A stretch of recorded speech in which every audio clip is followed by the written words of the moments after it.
देखो रिकॉर्डिंग का मैसेज कर, स्क्रीन शेयर है। Yes ma'am. ठीक। अच्छा देखो, आज हम लोग स्टार्ट करेंगे joint product and by product. Joint product and by product. अच्छा, पहले हम लोग समझ लेते हैं। देखो जॉइंट प्रोडक्ट और बाई प्रोडक्ट क्या होता है। जॉइंट प्रोडक्ट और बाई प्रोडक्ट का मतलब है जब हम लोग एक कॉमन प्रोसेस को फॉलो कर रहे हैं कुछ आउटपुट पाने के लिए। मतलब ये देखो, हम लोगों ने कुछ इनपुट दिया, ठीक है। अब वो इनपुट क्या होगा, प्रोसेस होगा। प्रोसेस होने के बाद हम लोग को कुछ ना कुछ आउटपुट मिलेगा, ठीक है।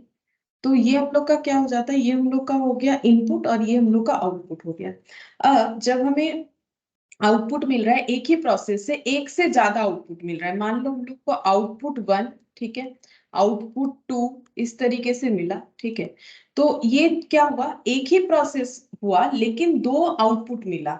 तो इसे हम लोग बोलेंगे, ये दोनों आउटपुट को हम लोग क्या बोलेंगे, जॉइंट प्रोडक्ट, ठीक है। ये दोनों आउटपुट को हम लोग बोलेंगे जॉइंट प्रोडक्ट। तो इसका मतलब क्या हो गया, जब हम लोग कोई एक मैन्युफैक्चरिंग प्रोसेस फॉलो कर रहे हैं, ठीक है, मैन्युफैक्चरिंग प्रोसेस फॉलो कर रहे हैं, उससे हम लोग को क्या मिल रहा है, उससे हमें मोर देन वन आउटपुट मिल रहा है एक साथ, तो उसे हम लोग बोलते हैं जॉइंट प्रोडक्ट, ठीक है। अब जॉइंट प्रोडक्ट का एग्जांपल लेते हैं। देखो जॉइंट प्रोडक्ट का एग्जांपल क्या होगा, एक सेकंड।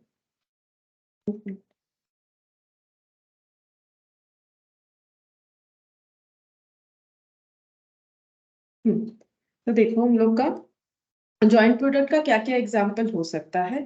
जैसे कि अगर हम लोग सुगर इंडस्ट्री देखें, ठीक है, जहां पर सुगर यानी चीनी का प्रोडक्शन होता है, ठीक है। तो सुगर इंडस्ट्री में जो इनपुट है यानी कि जो रॉ मटेरियल है वो क्या होता है, वो होता है गन्ना यानी कि सुगर केन, ठीक है।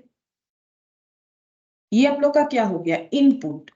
अब ये कैसे होता है, ये इसमें जैसे हम लोगों ने एक प्रोसेस कॉस्टिंग के क्वेश्चन में देखा था, ठीक है, कि कैसे करके शुगर केन से जो है हम लोग का शुगर मैन्युफैक्चर होता है। पहले इसका जूस निकाला जाता है, फिर उसे बॉईल किया जाता है, फिर कुछ प्रोसेस वगैरह होता है। तो यहाँ पर हम प्रोसेस लिख देते हैं, जो भी प्रोसेस हो रहा है। प्रोसेस होने के बाद हमें क्या मिलेगा, मेनली हम लोग शुगर प्रोडक्शन करना चाह रहे थे तो हमें शुगर मिलेगा, ठीक है। तो ये हम लोग का क्या हो गया, ये हम लोग का हो गया मेन प्रोडक्ट बोल सकते हैं, क्योंकि हम लोग जो प्रोड्यूस करना चाह रहे हैं वही हम लोग का मेन प्रोडक्ट होगा।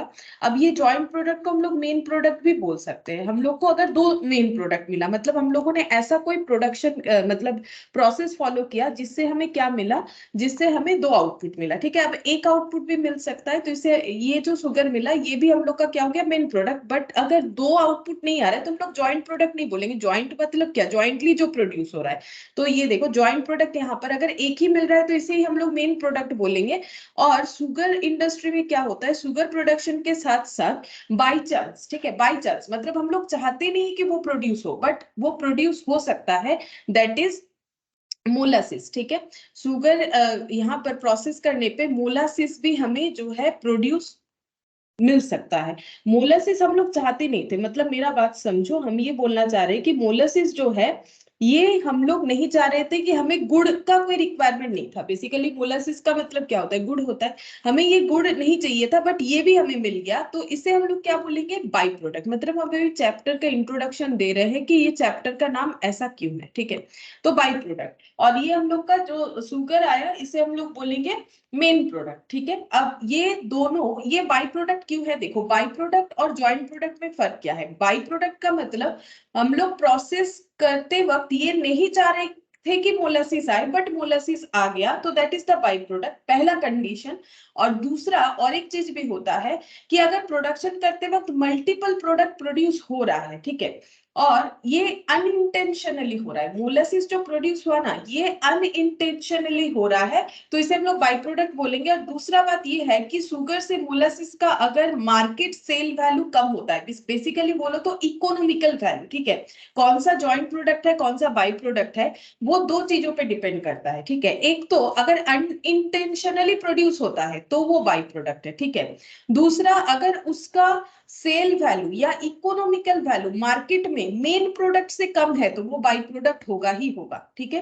दो चीज होता है बाई प्रोडक्ट के लिए, एक तो वो अनइंटेंशनली प्रोड्यूस हुआ, एंड सेकेंड थिंग उसका इकोनॉमिकल वैल्यू काफी कम है मार्केट में, तो उसे हम लोग बाई प्रोडक्ट बोलेंगे।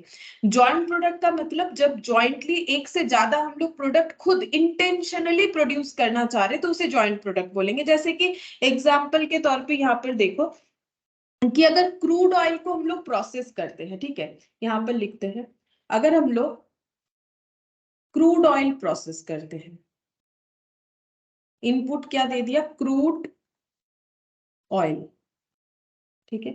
अब यहाँ पर क्या होगा, कॉमन, यहाँ पर प्रोसेस लिख देते हैं, ठीक है। यहाँ पर क्रूड ऑयल का प्रोसेसिंग चल रहा है, प्रोसेसिंग हो रहा है, प्रोसेसिंग होने के बाद यहाँ पर हमें क्या क्या मिल सकता है, जैसे हमें मिल सकता है गैसोलीन, ठीक है। हम लोग चाहते थे कि हमें गैसोलीन मिले, ठीक है।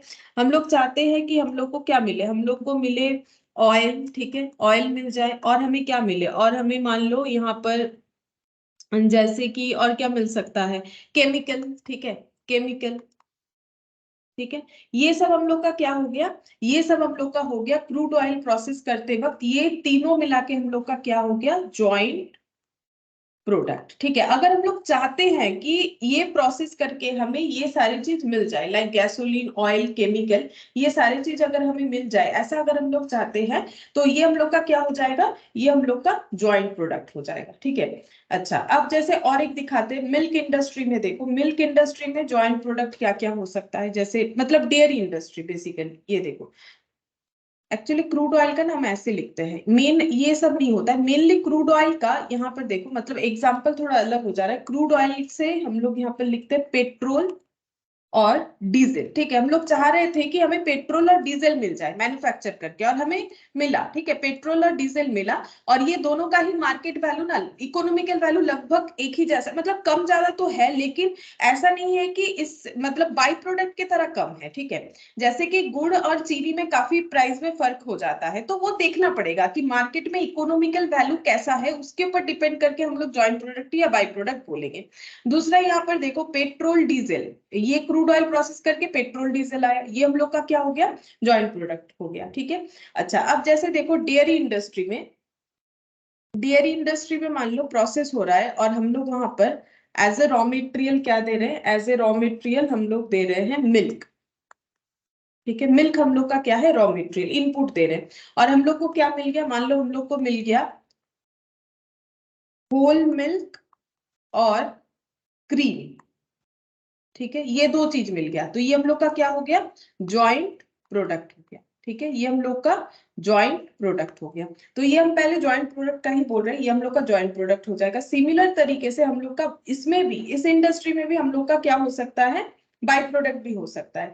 जैसे देखो, हम लोग अगर बटर बना रहे हैं, ठीक है, तो वो हम लोग का जॉइंट प्रोडक्ट हो जाएगा। लेकिन बटर मिल्क यानी जो छाछ होता है, ठीक है, बटर मिल्क यानी क्या हो गया, छाछ, तो बटर मिल्क हम लोग का क्या हो जाएगा, बाई प्रोडक्ट हो जाएगा। मान लो हम लोगों ने और क्या प्रोड्यूस किया, बटर, ठीक है, और उसके बाद और क्या प्रोड्यूस हो गया, उसके बाद और प्रोड्यूस हो गया हम लोग का बटर मिल्क, ठीक है, बटर मिल्क,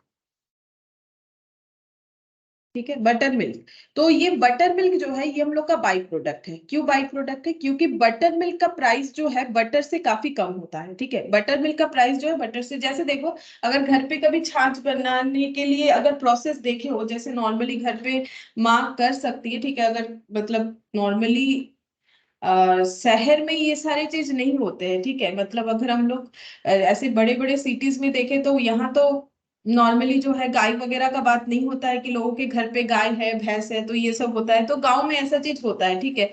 तो देखो, जैसे अगर डे टू डे बेसिस में जो है कर्ड, कर्ड को अगर हम लोग कलेक्ट कर रहे हैं, ठीक है, तो उसके बाद क्या होगा, कुछ दिन बाद वो कलेक्टेड कर्ड जो है उसमें अगर हम लोग बर्फ डाल देते हैं, फिर उसको मिक्सर ग्राइंडर में या फिर जो है प्रोसेस होता है अलग अलग, उससे प्रोसेस करते हैं, तो क्या होता है ना, एक जो लिक्विड जो है नीचे चला जाता है, और ऊपर जो है घी, मतलब घी बोलते हैं हम लोग उसे, एक्चुअली वो घी नहीं होता है, मतलब कच्चा बटर होता है, फिर उसको अगर कढ़ाई में गर्म करोगे तो वो बटर हो जाता है, ठीक है, मतलब वो घी जैसा बन जाता है। नीचे का जो छाछ होता होता है वो भी लोग यूज करते हैं, उसे बटर मिल्क बोला जाता है, ठीक है, छाछ। वो दही नहीं होता है, वो छाछ होता है, ठीक है। दही का मतलब तो जो डायरेक्टली दूध से दही बन जाता है, फिर उस दही के जो भी दही को कलेक्ट करके, ठीक है, उसमें जो भी मलाई वगैरह रहता है उसे कलेक्ट करके हम लोग चाहे तो घर पे इस तरीके से घी वगैरह बटर वगैरह बना सकते हैं। तो हम ये कहना चाह रहे हैं कि वो जो बटर मिल्क है यानी जो छाछ है उसका मार्केट में इकोनॉमिकल वैल्यू काफी कम है कंपैरिजन टू बटर, ठीक है। बटर का प्राइस ज्यादा हो जाएगा। बटर क्यों होता है पता है? क्योंकि इतना सारा जो कर्ड है उसको यूज करने के बाद बटर तो इतना सही आएगा और बाकी छाछ नीचे रह जाएगा, क्योंकि वो बिगर क्वांटिटी में है, उसका इकोनॉमिकल वैल्यू कम है क्योंकि वो ज्यादा अवेलेबल होता है। और बटर थोड़ा सा ही निकल के आता है, वो कम अवेलेबल होता है, ठीक है, इसीलिए इसका प्राइस ज्यादा है। तो हम ये समझाना चाह रहे हैं अभी तुम लोग को इतने सारे एग्जाम्पल से कि ज्वाइंट प्रोडक्ट और बाई प्रोडक्ट होता क्या है। तो ज्वाइंट प्रोडक्ट और बाई प्रोडक्ट का मेन बात ये है कि अगर हम लोग एक कॉमन प्रोसेस के थ्रू से एक से ज्यादा प्रोडक्ट प्रोड्यूस कर रहे हैं इंटेंशनली, तो वो सारे प्रोडक्ट को जॉइंट प्रोडक्ट बोलेंगे। और उसके साथ साथ अगर अनइंटेंशनली कुछ आ जाता है, जैसे अगर कर्ड को यूज करके बटर बनाने जाओगे तो वो छाछ आएगा ही आएगा, बटर मिल्क, वो हम लोग अवॉइड नहीं कर सकते हैं। शुगर इंडस्ट्री में शुगर जब प्रोडक्शन करके शुगर आ रहा है तो उसमें मोलासिस आएगा ही आएगा, उससे हम लोग जैसे वो बॉयल वगैरह होता है ना, तो वो चीनी अलग और मोलासिस में रह जाता है नीचे, तो वो भी आ जाएगा। तो ये भी अनइंटेंशनली आ रहा है, बट हम लोग इसे अवॉइड नहीं कर सकते हैं। तो ये इसमें देखो, ये बाई प्रोडक्ट हो गया, इसमें ये बाई प्रोडक्ट हो गया, बाकी ये सब जॉइंट प्रोडक्ट हो जाएगा।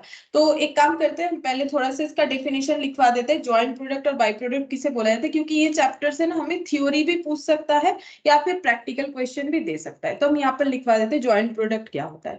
तो joint product refers to the existence of more than one product of equal value and importance, equal value and importance, which are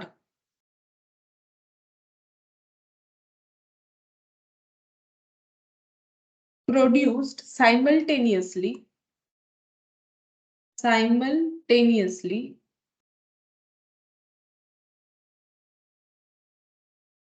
from same raw material and common manufacturing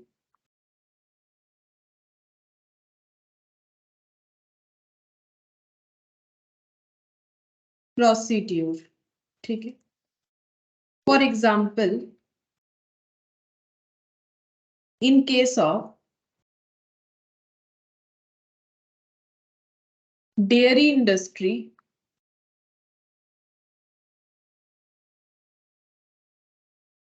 various joint product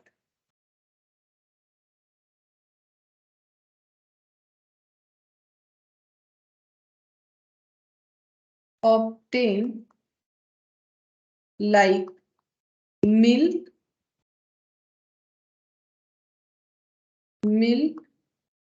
ghee, butter,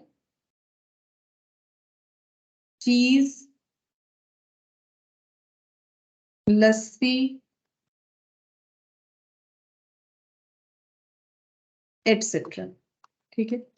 तो देखो मैंने क्या लिखवाया कि joint product refers to the existence of more than one product. देखो joint मतलब क्या है, एक साथ दो या दो से ज्यादा चीजों का बात हो रहा है। अगर दो चीज नहीं होगा तो उसे जॉइंट प्रोडक्ट नहीं बोलेंगे, तो मेन प्रोडक्ट बोलेंगे जो प्रोड्यूस करना चाह रहे थे। जैसे कि शुगर ही, अगर दो आउटपुट आता है तो जॉइंट प्रोडक्ट हो जाएगा, एक ही प्रोसेस से होना चाहिए, ठीक है। अच्छा फिर क्या बोल रहा है, और इक्वल वैल्यू का और इक्वल इंपॉर्टेंस का होना चाहिए, ठीक है। जैसे देखा जाए तो मार्केट में चीनी और गुड़ का इंपॉर्टेंस अलग अलग है। चीनी का रिक्वायरमेंट या फिर उसका जो यूज है वो काफी ज्यादा है, मतलब डिमांडिंग ज्यादा है, जबकि गुड़ का डिमांड उतना होता नहीं है, ठीक है। तो जो भी प्रोडक्ट प्रोड्यूस होकर आ रहा है, जैसे ये दोनों भी तो एक ही साथ आ रहा है, लेकिन एक मेन प्रोडक्ट है एक बाई प्रोडक्ट है। क्यों? क्योंकि इसका मार्केट में इंपॉर्टेंस इसके मार्केट के इंपॉर्टेंस से अलग है। जिसका मार्केट में इंपॉर्टेंस जितना ज्यादा होगा उसका वैल्यू उतना ज्यादा होगा, इकोनॉमिकल वैल्यू, ठीक है। तो वही बोल रहा है कि product of equal value and importance which are produce simultaneously from same raw material and common manufacturing process, ठीक है। तो क्या कॉमन मैन्युफैक्चरिंग प्रोसेस से क्या होगा, अगर हम लोग सेम रॉ मटेरियल दे के ऐसा प्रोडक्ट प्रोड्यूस कर रहे हैं जो एक से ज्यादा हो अगर, और उसका वैल्यू जैसे आउटपुट 1 का भी जो मार्केट वैल्यू आउटपुट 2 का भी उतना है, मतलब एग्जैक्ट नहीं होने से भी आसपास, ठीक है। ऐसा नहीं होना चाहिए कि ये 2 रुपया में बिकता है तो ये 200 रुपया में बिकता है, ऐसा नहीं होना चाहिए। इक्वल इंपॉर्टेंस मतलब लगभग सिमिलर इंपॉर्टेंस होना चाहिए, जरूरी नहीं कि ये भी 10 है तो ये भी 10 होगा, इतना इक्वलिटी का बात नहीं हो रहा है। हाँ, एक इकोनॉमिकल वैल्यू में डिफरेंस बहुत ज्यादा नहीं होना चाहिए, ठीक है, यही चीज बोला जा रहा है। फिर यहाँ पर क्या, तभी हम लोग उसे ज्वाइंट प्रोडक्ट बोलेंगे, ठीक है। जैसे एग्जांपल के तौर पे मैंने डेयरी वाला एग्जांपल लिया है, in dairy industry various joint product obtain like milk, ठीक है। डेयरी इंडस्ट्री में हमें क्या मिलता है, मिल्क, मिल्क का काफी इकोनॉमिकल इंपॉर्टेंस है, घी, बटर, चीज, लस्सी, ठीक है। तो ये सब हम लोग का क्या हो गया, जॉइंट प्रोडक्ट। ये अगर हम लोग इंटेंशनली प्रोड्यूस करना चाहे और ये सब का इकोनॉमिकल जो इंपॉर्टेंस है वो काफी ज्यादा है। अब हम लोग बाई प्रोडक्ट देखते हैं। Byproduct are those products whose values and importance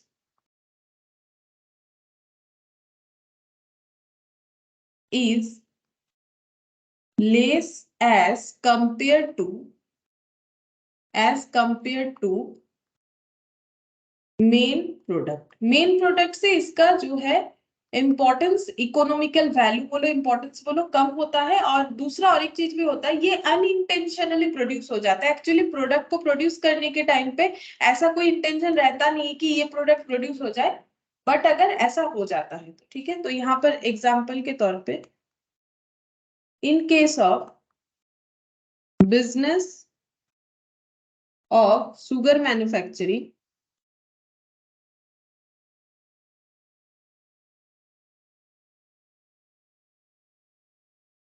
the main product, इसीलिए देखो ये जॉइंट प्रोडक्ट नहीं लिखा है मैंने, मेन प्रोडक्ट लिखा है, क्योंकि जॉइंट तब होगा जब एक से ज्यादा प्रोड्यूस होगा। अगर एक से ज्यादा प्रोड्यूस नहीं होता है तो फिर हम लोग उसे मेन प्रोडक्ट ही बोलेंगे। The main product is sugar but the by product is molasses, ठीक है। मोलासिस जो है ये हम लोग का बाई प्रोडक्ट हो जाएगा। अच्छा,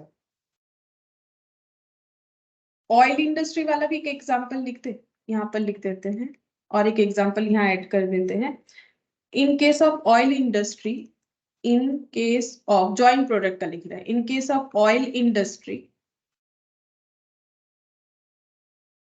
गैसोलीन, फ्यूल ऑयल, ये सब हो जाएगा हम लोग का joint product. Gasoline, oil, petrol, diesel, ये सब हो जाएगा जॉइंट प्रोडक्ट, ठीक है। ये लिख दिया एक याद रखने के लिए, ऑयल इंडस्ट्री, ये सब क्या हो जाएगा, जॉइंट प्रोडक्ट। मैंने J/P दे दिया, जॉइंट प्रोडक्ट लिखा है, ठीक है। अच्छा, और बाई प्रोडक्ट का भी और एग्जांपल दे देते हैं, इसमें लिख देते हैं टार, ठीक है, ammonia, benzol, in case of carbonization of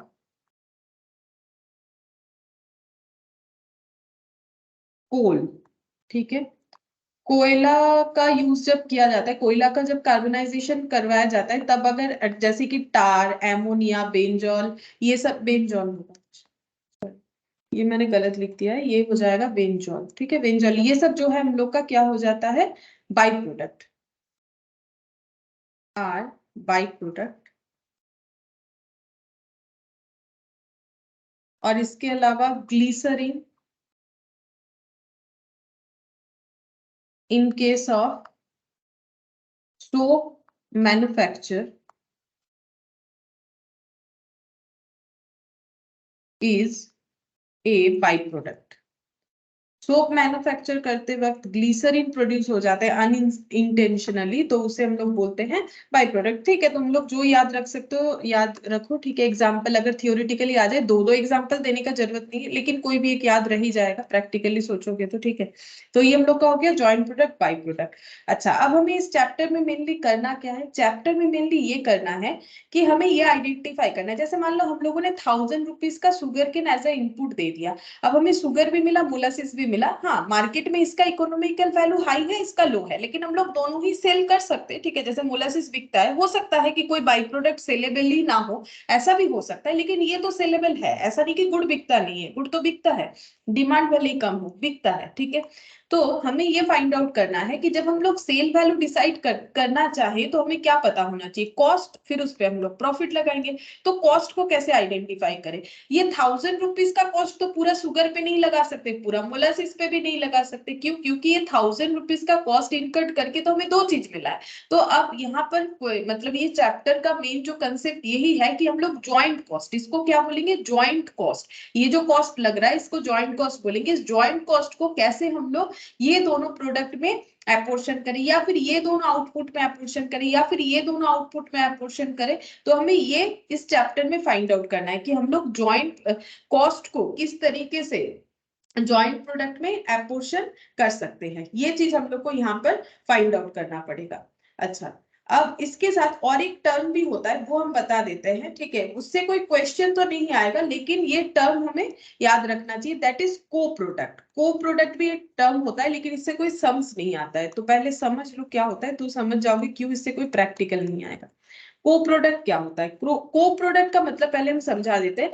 जैसे देखो कि अगर हम लोग टिम्बर बोर्ड मार्केट में खरीदने जाए, टिम्बर बोर्ड का मतलब है जिससे फर्नीचर बनता है। ठीक है, तो मार्केट में अलग अलग तरीके का हमें टिम्बर बोर्ड मिल जाएगा, मतलब अलग अलग लकड़ी होता है ना। ठीक है, जैसे सेगुन का पेड़ होता है, अलग अलग टाइप ऑफ जो है हमें लकड़ी मार्केट में मिलेगा। अब हम लोग अपने कंडीशन के हिसाब से परचेस कर सकते हैं फर्नीचर बनवाने के लिए। ठीक है, तो ये क्या हो गया, ये जो अलग अलग टिम्बर बोर्ड मार्केट में हमें परचेस करने के लिए मिलेगा, अलग अलग पेड़ का, अलग अलग क्वालिटी का, तो ये को प्रोडक्ट है। क्यों? क्योंकि दोनों का यूज ही, चाहे जिस भी तरीके का, जिस भी टाइप का, प्लाई भी बोल सकते हो, प्लाई भी मिलता है ना मार्केट में, तो प्लाई भी अलग अलग तरह का मिलता है, उसका कॉस्ट अलग होता है, उसका जो है क्वालिटी वो भी अलग होता है। तो ये जो हम लोग मार्केट में खरीदने जा रहे हैं, जिसे हम लोग टिम्बर बोर्ड बोल सकते हैं, तो टिम्बर बोर्ड का काम क्या है? चाहे कोई भी टिम्बर बोर्ड ले लो, उससे फर्नीचर ही बनना है।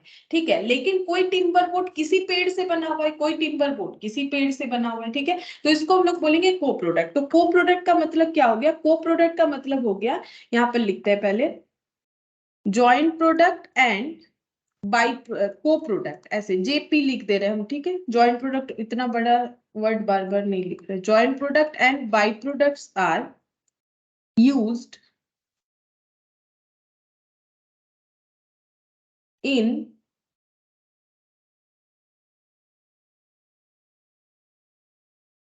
are used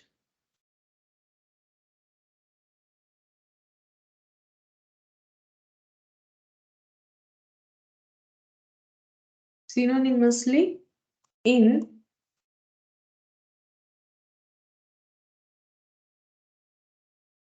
common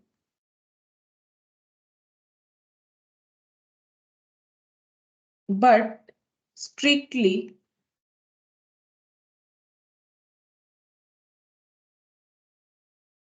speaking, a distinction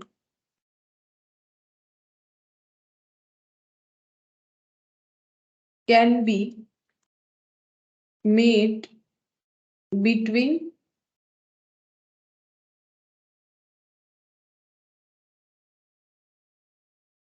two। ठीक है, ये दोनों एक ही जैसा होता है। जॉइंट प्रोडक्ट को प्रोडक्ट को हम लोग एक जैसा, मतलब इसको हम लोग सिनोनिमसली यूज तो कर सकते हैं, बट दोनों में डिफरेंस है। ठीक है, क्या डिफरेंस है वही हम बता रहे हैं। यहाँ पर देखो, को प्रोडक्ट्स में be defined as two or more products which are contemporary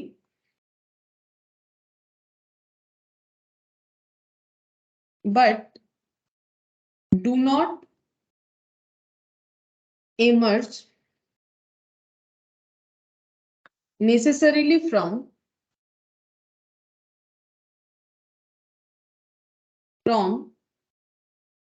the same material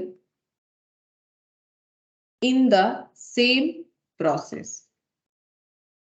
In the same process, ठीक है। तो मेन यही वाला पैरा है, ठीक है। ये तो जस्ट मैंने ऐड ऑन किया है कि जब अगर थियोरिटिकली पूछे तो तुम लोग 2-4 पॉइंट इसके साथ ऐड कर सकते हो कि ये वैसे तो देखो जॉइंट प्रोडक्ट मतलब ही को प्रोडक्ट होता है, एक ही साथ हो रहा है, मतलब को हो गया ना, को प्रोडक्ट, ठीक है। तो ये ऐसा हमें लगता है कि ये दोनों एक ही चीज है, लेकिन ये एक चीज नहीं है। इसमें छोटा सा एक डिफरेंस है, वो क्या है? को प्रोडक्ट में बी डिफाइंड एज 2 और मोर प्रोडक्ट। ये भी दो से ज्यादा प्रोडक्ट, मतलब वही जॉइंट प्रोडक्ट की तरह ही बना, 2 या 2 से ज्यादा, विच आर, लेकिन यहाँ पर क्या है, ये कंटेम्प्ररी है, ठीक है। जैसे ये कंटेम्प्ररी भी है but do not emerge necessarily from the same material. जैसे यहाँ पर सेम मटेरियल से प्रोडक्शन हो रहा है जॉइंट प्रोडक्ट का, बट जो को प्रोडक्ट है उसमें क्या होगा, सेम रॉ मटेरियल से या सेम प्रोसेस से, मतलब necessarily from the same raw material in the same process, same process में सेम रॉ मटेरियल से नहीं हो रहा है, ठीक है। जैसे कि एग्जांपल देने से समझ में आएगा। जैसे व्हीट यानी कि गेहूं एंड ग्राम यानी कि जो दाल, ठीक है, produced in 2 separate pulp with separate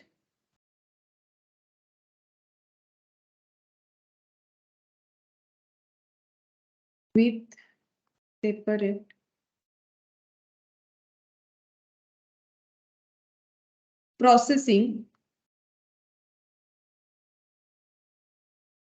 of cultivation are the co-product, और एक एग्जांपल देते हैं, फिर और एक बार समझा देंगे। सिमिलरली टिम्बर बोर्ड, जो मैंने एग्जांपल दिया था, timber board from different trees are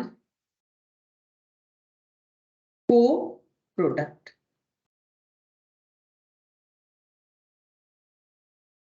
ठीक, देखो अब एग्जाम्पल क्या बोला है, wheat and gram produced in 2 separate form. क्योंकि देखो मतलब सेपरेट ही होगा, अगर मतलब व्हीट तो जो है उसका प्रोसेसिंग सिस्टम अलग होगा, ग्राम का प्रोसेसिंग सिस्टम अलग होगा। अगर 2 सेपरेट फॉर्म्स में इसको हम लोग जो है मतलब फार्मिंग हो रहा है विथ सेपरेट प्रोसेसिंग, क्योंकि व्हीट का प्रोसेसिंग सिस्टम अलग होगा, ग्राम का प्रोसेसिंग सिस्टम अलग होगा, इसमें पानी या फिर जो भी इसका सिस्टम है वो अलग होगा, कितना पानी चाहिए होता है इसमें, ग्राम का कैसा सिस्टम होता है, वैसे कितना धूप चाहिए नहीं चाहिए। तो processing of cultivation are the co product. ये को प्रोडक्ट है। क्यों को प्रोडक्ट है? क्योंकि देखो ये दोनों का यूज सेम है, दोनों ही फूड है, कंजम्पशन के लिए काम आता है, दोनों ही फूड कंजम्पशन है, ठीक है। व्हीट हो या ग्राम हो, दोनों ही हमारा फूड है, लेकिन ये दोनों का प्रोसेसिंग सिस्टम कैसा है, दोनों का प्रोसेसिंग सिस्टम जो है ये अलग है, ठीक है।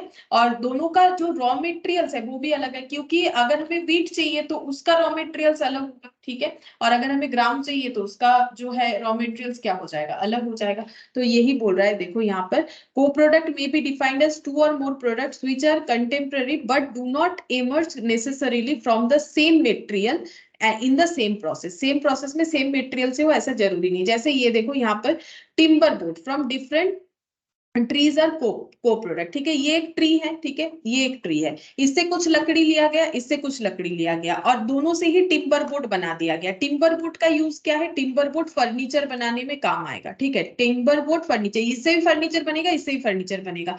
लेकिन ये दोनों का क्या है, प्रोसेसिंग, मतलब ये इस पेड़ का है, ये इस पेड़ का है, ठीक है। तो वही बोल रहा है कि सेम रॉ मटेरियल से हुआ ऐसा, but do not emerge necessarily from the same material. Same material नहीं है, ये इस पेड़, ये मान लो ट्री ए, ये ट्री बी है, तो ये प्लाई ए और ये प्लाई बी है, दोनों सेम मटेरियल नहीं है, ठीक है। और इसका सेम प्रोसेस भी नहीं है, ये पेड़ का जो मतलब पूरा जो ये पेड़ जो है बना, ठीक है, इसका प्रोसेस सिस्टम अलग हो सकता है, इसका प्रोसेस सिस्टम अलग हो सकता है बढ़ने का। वैसे ही जब फार्मिंग हुआ गेहूं का, ठीक है, फार्मिंग हुआ ग्राम का, तो वो भी क्या हो गया, दो अलग अलग इनपुट है, दो अलग अलग प्रोसेसिंग सिस्टम है, लेकिन यूज क्या है, यूज हम लोग का दोनों का ही क्या है कि हम लोग इसे फूड जो है, दोनों आइटम ही फूड है, इसे हम लोग कंजम्पशन करेंगे as a food product, wheat और ग्राम को। तो ये हम लोग का को प्रोडक्ट हो गया। लेकिन ज्वाइंट प्रोडक्ट में ऐसा नहीं होता है, ज्वाइंट प्रोडक्ट में रॉ मटेरियल सेम होता है, लेकिन को प्रोडक्ट में रॉ मटेरियल सेम नहीं होता है, ठीक है। को प्रोडक्ट में रॉ मटेरियल सेम नहीं होगा। अच्छा, अब हम लोग नेक्स्ट पॉइंट पढ़ेंगे, split off point. Split off point ये क्या होता है? स्प्लिट ऑफ पॉइंट का मतलब है कि जहां पर स्प्लिट हो जाता है प्रोडक्ट, जैसे कि ये देखो, ये स्प्लिट ऑफ पॉइंट है, ये वाला, ये स्प्लिट ऑफ पॉइंट है, ये स्प्लिट ऑफ पॉइंट है, ये स्प्लिट ऑफ पॉइंट है, ठीक है। स्प्लिट ऑफ पॉइंट का मतलब, या फिर पॉइंट ऑफ सेपरेशन भी इसे बोला जाता है। स्प्लिट ऑफ पॉइंट का मतलब point of separation, point of separation of two और more product.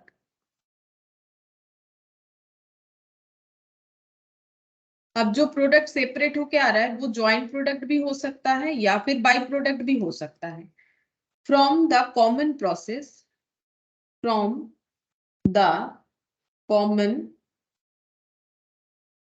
Process in the production line, in the production line, ठीक है।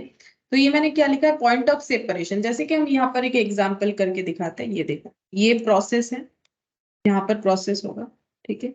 हम लोगों ने क्या दे दिया, यहाँ पर इनपुट दे दिया, ठीक है।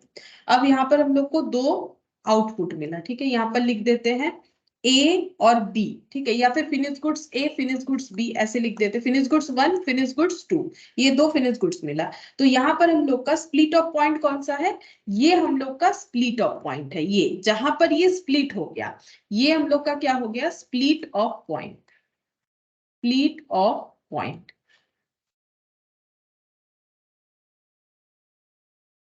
अब देखो क्या लिखा है, पॉइंट ऑफ सेपरेशन, जहां पर सेपरेट हो रहा है दो या उससे ज्यादा प्रोडक्ट। अब ये फिनिश गुड्स एक दूसरे के साथ ज्वाइंट प्रोडक्ट भी हो सकता है, बाई प्रोडक्ट भी, वो तो देखो क्वेश्चन में दिया हुआ रहेगा, प्रैक्टिकली जब प्रोड्यूस होता है तो वो पता चल जाएगा कि ज्वाइंट प्रोडक्ट है कि बाई प्रोडक्ट है। From the common process, common process ही हो रहा है, ठीक है, इन द प्रोडक्शन लाइन, ठीक है। तो प्रोडक्शन सिस्टम में कॉमन प्रोसेस से एक से ज्यादा जब प्रोडक्ट प्रोड्यूस होता है, जिस पॉइंट पे बहुत सेपरेट होता है उसे हम लोग पॉइंट ऑफ सेपरेशन या फिर क्या बोलेंगे, स्प्लिट ऑफ पॉइंट बोलेंगे, ठीक है। अच्छा, अब हम लोगों का इस चैप्टर का जो मेन रीजन है पढ़ने का वो क्या है कि हमें ये पता करना पड़ेगा कि जो हम लोग ज्वाइंट कॉस्ट लगा रहे हैं, ठीक है, ज्वाइंट कॉस्ट मतलब क्या है। यहाँ पर जैसे मैंने बोला कि हम लोगों ने सुगर का यूज किया, सुगर और मोलासिस मिला, तो वैसे यहाँ पर जब इनपुट दे रहे हैं तो यहाँ पर हम लोग क्या अप्लाई कर रहे हैं, ज्वाइंटली कॉस्ट, क्योंकि इनपुट देने का तो एक कॉस्ट होता है, इनपुट में रॉ मटेरियल लग सकता है, लेबर लग सकता है, ठीक है। तो ये देखो, हम ये कहना चाह रहे हैं कि जब भी हम लोग कोई प्रोसेस कर रहे हैं, ये मान लो एक प्रोसेस, तो प्रोसेस से फिनिश गुड्स मान लो दो मिल गया, एक हो गया फिनिश गुड्स वन, एक हो गया फिनिश गुड्स टू, ठीक है। तो कैसे मिला, कुछ तो इनपुट दिया होगा हम लोगों ने, तो इनपुट हम लोगों ने क्या क्या दिया होगा, इनपुट काफी सारे चीजों का हो सकता है, जैसे कि रॉ मटेरियल हो सकता है, लेबर का खर्चा हो सकता है, कोई अदर एक्सपेंस हो सकता है, इसके अलावा ओवरहेड हो सकता है, ये सब मिलके इनपुट हो सकता है, ठीक है। अब ये सब इनपुट का तो एक कॉस्ट होगा, ये सब इनपुट का तो एक कॉस्ट होगा, जिसको मिला के हम लोग बोलेंगे टोटल कॉस्ट, या फिर इसको हम लोग बोल सकते हैं ज्वाइंट कॉस्ट। ये ज्वाइंट कॉस्ट लैंग्वेज हम लोग को यहाँ पर ज्यादा मिलेगा, ठीक है। अब ये कॉस्ट हम लोगों ने अप्लाई किया, प्रोसेस किया, दो हमें फिनिश गुड्स मिला। अब हम लोग का टास्क क्या है, टास्क ये है पता करना कि ये कॉस्ट का कितना पोर्शन फिनिश गुड्स 1 पे अप्लाई करें, कितना पोर्शन फिनिश गुड्स 2 पे अप्लाई करें, ठीक है। अब ये हम लोग कैसे आइडेंटिफाई करेंगे, इसको आइडेंटिफाई करने के लिए हमें अलग अलग मेथड्स दिया गया है, जिस मेथड के थ्रू से हम लोग कर सकते हैं, ठीक है। तो इस चैप्टर का रीजन यही है। और अभी तक मैंने जो भी बोला, ये देखो नॉर्मली तुम लोगों को तो ये हम इंट्रो देते ही हैं, लेकिन यहाँ पर हमें थियोरिटिकली भी पूछ सकता है, थियोरिटिकल 5 मार्क्स का क्वेश्चन इससे पूछ सकता है, तो इसीलिए मैंने थियोरिटिकली ये लिखवा दिया। थियोरिटिकली इंपॉर्टेंट है, बाकी चैप्टर्स में नॉर्मली नहीं होता है, तो मैंने नहीं बोला कि उसको उतना रीड करो, बट ये हो सकता है थियोरिटिकली पूछ ले, what is joint product and by product, तो तुम लोग को अपने हिसाब से बोलना पड़ेगा। तो मैंने तो लिख पाया, तुम लोग अपने हिसाब से इस पे और भी एड ऑन करके लिख सकते हैं। अच्छा, अब यहाँ पर हम लोग लिखते हैं कि क्या क्या मेथड्स है जिसके थ्रू से हम लोग इसे कॉस्ट को जो है एपोर्शन कर सकते हैं। Methods of apportionment of cost. Methods को मेनली 2 पार्ट में डिवाइड किया गया है। एक है मेन मेथड्स, जिससे हमें ज्यादा क्वेश्चंस आएंगे, मेन मेथड्स, और एक हो जाएगा अदर मेथड्स। अच्छा, मेन मेथड से ज्यादा क्वेश्चन आएंगे ऐसा बात नहीं है, ठीक है, कि कुछ मेथड्स को मेन मेथड्स बोला गया, हम बता देते हैं कौन से इससे ज्यादा क्वेश्चन आएगा वो हम बता देंगे। इसमें सबसे पहला है फिजिकल यूनिट मेथड, ये इससे हमारा क्वेश्चन आता है। दूसरा है नेट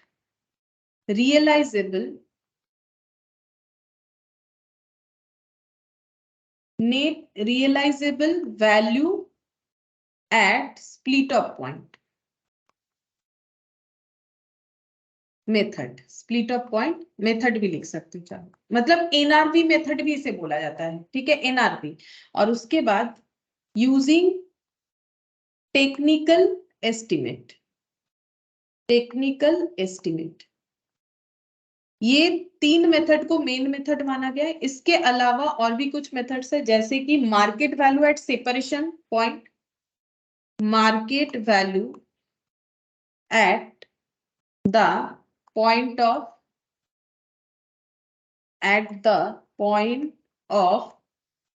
सेपरेशन, या फिर इसका नाम ऐसे भी लिखा जा सकता है कि market value at split off point, ठीक है। Eight the point of separation मतलब ही स्प्लिट ऑफ पॉइंट, तो अगर कभी इसके जगह स्प्लिट ऑफ पॉइंट दे दे तो इसमें मत सोचो कि कुछ नया दे दिया, क्योंकि पॉइंट ऑफ सेपरेशन का मतलब ही तो स्प्लिट ऑफ पॉइंट है, अभी तो मैंने बताया, ठीक है। और इसको तो हम लोग समझ भी गए, यहाँ स्प्लिट हो रहा है तो ये पॉइंट ऑफ सेपरेशन होगा। अच्छा, इसके बाद और क्या हो सकता है अदर मेथड में, market value after further processing. बताते हैं ये चीज क्या होता है, ये मैंने अभी तक नहीं बोला, फर्दर प्रोसेसिंग का बात, फर्दर प्रोसेसिंग। अच्छा, उसके बाद एवरेज यूनिट कॉस्ट मेथड, ये एक होता है। और नेक्स्ट हो जाएगा कंट्रीब्यूशन मार्जिन मेथड। ये सब मेथड्स हमें पढ़ना पड़ेगा, लेकिन चैप्टर इतना बड़ा नहीं है, ठीक है। ये सब मेथड्स जो है, जैसे कि हमें इससे क्वेश्चन आता है, इससे क्वेश्चन आता है, ये वाला और ये फर्क भी नहीं है, ये बता देंगे, ये और ये बिल्कुल सेम टाइप है, ठीक है, सिर्फ नाम अलग कर दिया है। ये और ये इससे क्वेश्चन आ सकता है, बट ये उतना इंपॉर्टेंट नहीं है, ठीक है। लेकिन हम लोग सबका सिग्निफिकेंस, इससे क्वेश्चन कभी नहीं आता है, ठीक है, इससे कभी क्वेश्चन नहीं आता, इससे कोई क्वेश्चन बनेगा भी नहीं। अभी समझाएंगे एक एक मेथड तो समझ में आ जाएगा। हाँ, इससे भी क्वेश्चन आता है, ठीक है, बाकी सबसे क्वेश्चन आ सकता है। सबसे ज्यादा इंपॉर्टेंट है नेट रियलाइजेबल वैल्यू मेथड, क्योंकि ये बेस्ट होता है, और ये क्यों बेस्ट मेथड है वो भी हम लोग देखेंगे, ठीक है। तो सबसे पहले हम लोग स्टार्ट करते हैं, फिजिकल यूनिट मेथड क्या होता है। फिजिकल यूनिट मेथड, ठीक है। फिजिकल यूनिट मेथड में करना क्या है, फिजिकल यूनिट मेथड में हमें जो है फिजिकल यूनिट, जो मतलब जितना प्रोडक्शन हो रहा है, जैसे देखो हम यहाँ पर एग्जांपल दे रहे हैं, यहाँ पर मान लो हम लोगों ने इनपुट दे दिया, ठीक है, इनपुट दिया है सपोज 1000 रुपीज का, मतलब जो भी हम लोगों ने इनपुट पे खर्चा किया वो टोटल आ गया हम लोग का 1000, ठीक है।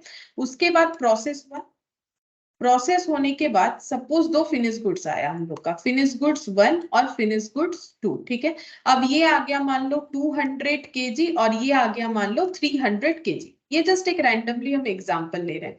तो अगर हमें बोला जाए कि क्या करना है, हमें बोलेगा कि एपोर्शन करो कॉस्ट को, मतलब बताओ कि इसका कॉस्ट कितना है, इसका कॉस्ट कितना है। अगर हम लोग फिजिकल यूनिट मेथड यूज कर रहे हैं तो उसको कैसे सॉल्व करेंगे, पहले हम वो बताते हैं। तो हमें क्या करना है, सबसे पहले रेशियो फाइंड आउट करना है, किसका, यूनिट का। तो 200 kg इज टू 300 kg हम लोग कर लेंगे, तो रेशियो बन गया 2:3। अब इस रेशियो में हम लोग कॉस्ट को डिस्ट्रीब्यूट करेंगे, यानी कितना हो जाएगा, 1000 इंटू 2/5, 1000 इंटू 3/5, तो ये हो जाएगा हम लोग का 400, और ये हो गया हम लोग का 600। ठीक है, तो कॉस्ट को हम लोग इस तरीके से अपोर्शन कर सकते हैं। ये होता है हम लोग का फिजिकल यूनिट मेथड। नाम से ही पता चल रहा है फिजिकली जितना यूनिट प्रोड्यूस हो रहा है उसके बेसिस पे हमें कॉस्ट को अपोर्शन कर देना है। ठीक है, ये तो समझ में आ गया। बट इस मेथड्स का थोड़ा सा जो है ड्रॉबैक्स है। ठीक है, थोड़ा नहीं, काफी ड्रॉबैक्स है। क्या ड्रॉबैक्स है, अब देखो मैंने तो यहाँ पर किलो किलो लिख दिया। ठीक है, मैंने यहाँ पर किलो एंड किलो लिख दिया, लेकिन ऐसा भी तो हो सकता है कि हम लोग का एक फिनिश गुड्स जो है उसका वैल्यू किलो में आया और दूसरा जो है लीटर में आया। ये भी तो पॉसिबल है कि एक मेरा लिक्विड फॉर्म में निकल के आया और एक मेरा सॉलिड फॉर्म में निकल के आया। तो अगर फिनिश गुड्स का नेचर एक लिक्विड फॉर्म एक सॉलिड फॉर्म है तो उससे रेशियो नहीं बन सकता है। क्यों नहीं बन सकता है, क्योंकि एक किलो में आ सकता है या ग्राम जो भी हो, और एक हमारा लीटर में आ सकता है। तो अगर हम लोग का यूनिट अलग अलग हो जा रहा है तो रेशियो कैसे बनेगा, बिकॉज रेशियो, अगर मैथमेटिकली अगर रेशियो को समझना चाहे हम लोग, रेशियो का मतलब है कंपैरिजन। ठीक है, कंपेयर करना होता है रेशियो का मतलब। ठीक है, तो अगर हमें कंपेयर करना है तो सेम यूनिट पे ही करना है, सेम चीजों पे ही कंपेयर कर सकते हैं। जैसे मान लो किसी के स्कूल में टीचर का जो सैलरी है, मान लो टीचर का सैलरी के साथ अगर हम लोग नंबर ऑफ स्टूडेंट का कंपैरिजन करें तो हमें कुछ भी नहीं मिलेगा। क्यों, क्योंकि ये तो रुपीज में होता है और ये नंबर में होता है, तो कैसे कंपेयर होगा, ये तो पॉसिबल नहीं है। तो हम लोग को क्या करना है, हमेशा रेशियो सेम यूनिट पे बन सकता है, डिफरेंट यूनिट पे जो है रेशियो नहीं बन सकता है। ठीक है, तो इसीलिए क्योंकि ये रेशियो के अकॉर्डिंग हम लोग डिस्ट्रीब्यूट करते हैं, तो इसीलिए बोला जा रहा है कि अगर रेशियो ही नहीं बनेगा तो फिर डिस्ट्रीब्यूशन कैसे करेंगे। तो ये कब फेलियर हो जाता है, ये वाला मेथड तब फेलियर हो जाता है जब हम लोग का यूनिट जो है वो अलग अलग है। ठीक है, तो हम यहाँ पर लिख दें कि दिस मेथड, ये जस्ट याद रखने के लिए। ठीक है, this method can't be applied when units are different of the joint product। ठीक है, joint product का अगर यूनिट डिफरेंट हो रहा है, जैसे कि like 1 in kg and other in litre. ठीक है, other in litre, then ratio can't be formed. तो हम लोग रेशियो फॉर्म ही नहीं कर सकते। अगर रेशियो फॉर्म नहीं कर पाएंगे तो फिर डिस्ट्रीब्यूट कैसे करेंगे, डिस्ट्रीब्यूट नहीं कर सकते। तो ये इसका ड्रॉबैक हो गया। ठीक है, अच्छा, और इसमें दूसरा ड्रॉबैक देखते हैं। देखो इसका दूसरा ड्रॉबैक क्या है। यहाँ पर क्या होता है, हम लोग अगर ये फिजिकल यूनिट में हम लोग डिस्ट्रीब्यूट कर दे रहे हैं, ठीक है, फिजिकल यूनिट में डिस्ट्रीब्यूट कर दिया हम लोगों ने। अब मान लो ऐसा हो सकता है कि फिनिश गुड्स 1 का जो सेल वैल्यू है, सपोज फिनिश गुड्स 1 का जो सेल वैल्यू है वो है, यहाँ पर लिखते हैं @20 रुपीज, और ये है @100 रुपीज। ठीक है, अब यहाँ पर देखो, ये अगर @100 नहीं करके इसे हम कर देते हैं, ये कॉस्ट है, ये हम लोग का ये कॉस्ट आ रहा है। ठीक है, तो हम सेल वैल्यू इसका थोड़ा ज्यादा कर लेते हैं, मतलब @700। ठीक है, अच्छा, अब देखो हो सकता है कि दोनों फिनिश गुड्स का सेल वैल्यू मार्केट में डिफर कर रहा है। ठीक है, तो वैसे तो वो बाई प्रोडक्ट हो जाएगा। ठीक है, वो बात अलग है कि वो बाई प्रोडक्ट हो जाएगा, लेकिन हमें कॉस्ट को तो अपोर्शन करना पड़ेगा। तो देखो अगर हम लोग का सेल्स वैल्यू अलग अलग है और हम लोग इसको क्या कर रहे हैं, ये फिजिकल यूनिट के अकॉर्डिंग डिस्ट्रीब्यूट कर रहे हैं, तो हमेशा देखो ये मेरा क्या हो गया, ये मेरा कॉस्ट है, ये मेरा सेल्स वैल्यू है। तो सेल्स वैल्यू से कॉस्ट लेस करेंगे तो पता चल रहा है कि 100 प्रॉफिट है, और इस पे ये मेरा कॉस्ट है, और इस पे अगर मान लो हम 20 नहीं करके थोड़ा ज्यादा भी कर लेते हैं, लाइक अगर हम इसे इतना कर लेते हैं, जैसे कि देखो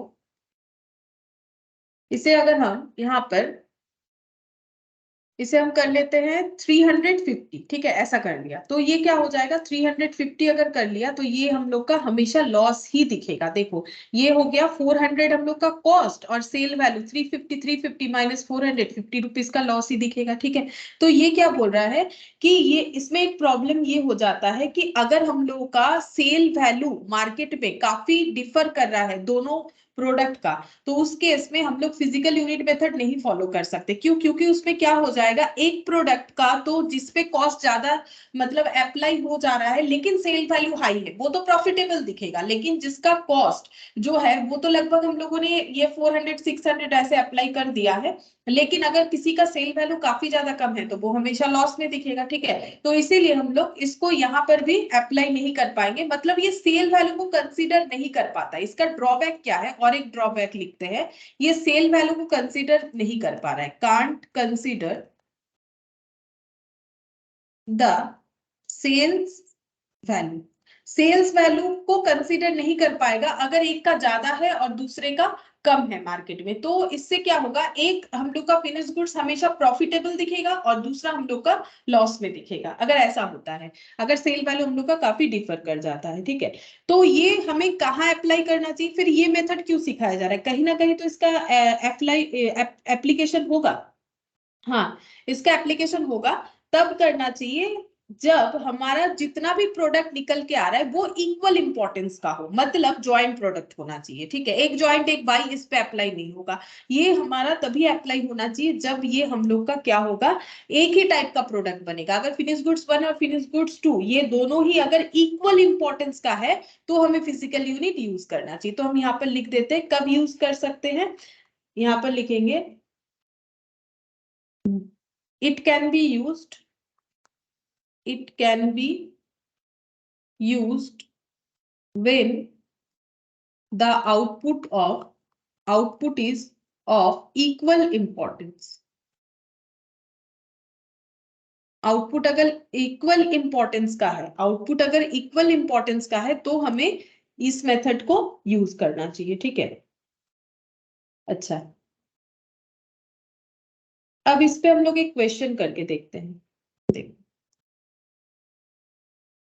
ये वाला इलास्ट्रेशन वन, देखो इसमें क्या बोला है, एक coke manufacturing company produces the following product by using 5,000 ton of coal 1,100 per ton into common process, ठीक है। तो क्या हो रहा है, 5,000 टन कोयला यूज किया जा रहा है जो कि eight the rate of 1100 per ton करके है, और एक प्रोसेसिंग किया जा रहा है, और प्रोसेस करने के बाद क्या क्या मिला, कोक, ठीक है, tar, sulphate, sulphate of ammonia, benzol, ठीक है, ये सब हमें मिल रहा है, और ये देखो सब टन में दिया हुआ है, ठीक है। तो इसका रेशियो बन सकता है, बोला है prepare statement apportioning the joint cost, हमें ये जॉइंट कॉस्ट को अपोर्शन करना है among the product on the basis of physical unit method. अगर हमें फिजिकल यूनिट मेथड बोल दिया है तो हम लोग फिजिकल यूनिट मेथड में ही कैलकुलेट करेंगे। फिजिकल यूनिट मेथड में क्या होगा, हमें देखना पड़ेगा कि सबका फिजिकल यूनिट सेम है कि नहीं, हाँ है, अगर है तो हम लोग अप्लाई कर सकते हैं। अब जब क्वेश्चन में बोल ही दिया है तो जरूर एप्लीकेबल होगा बोल के ही बोला है, क्योंकि क्वेश्चन में हमें बता दिया। देखो क्वेश्चन अगर हमें बता देगा तो हम लोग उसी मेथड से करेंगे, अदरवाइज जो बेस्ट मेथड है उसको हम लोग फॉलो करेंगे। डिपेंड करता है कि उसके रिगार्डिंग डिटेल्स है कि नहीं, वो जब तक हम लोग सारा कंप्लीट नहीं करेंगे तब तक हम लोग वो नहीं समझ पाएंगे कि कैसे मतलब आइडेंटिफाई करें कि कौन सा बेस्ट मेथड को कैसे हम लोग अप्लाई करें। तो वो तो धीरे धीरे समझ में आ जाएगा। पहला क्वेश्चन हम लोगों ने अभी जो सीखा फिजिकल यूनिट मेथड उसी पे है, तो इसको हम लोग कैसे करेंगे, आसान है। हमें क्या करना है, रेशियो फाइंड आउट करना है, ठीक है। फिजिकल यूनिट मेथड पे हम लोग रेशियो फाइंड आउट कर लेंगे, फिर उसे अपोर्शन कर देंगे, ठीक है। तो चलो यहाँ पर करके देखते हैं। सबसे पहले illustration one,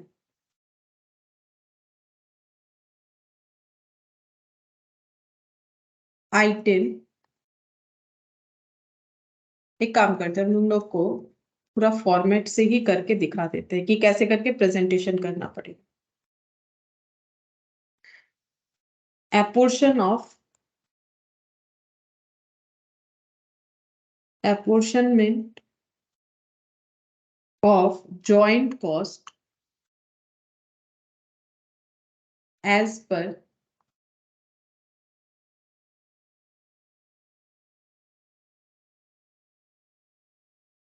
physical unit method.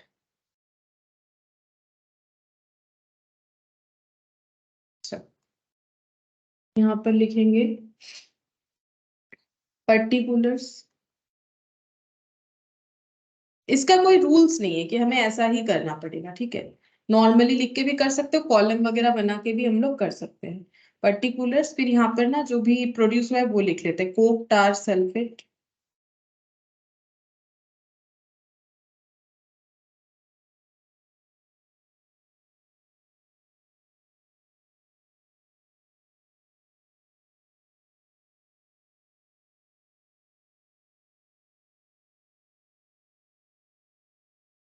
Benzoyl.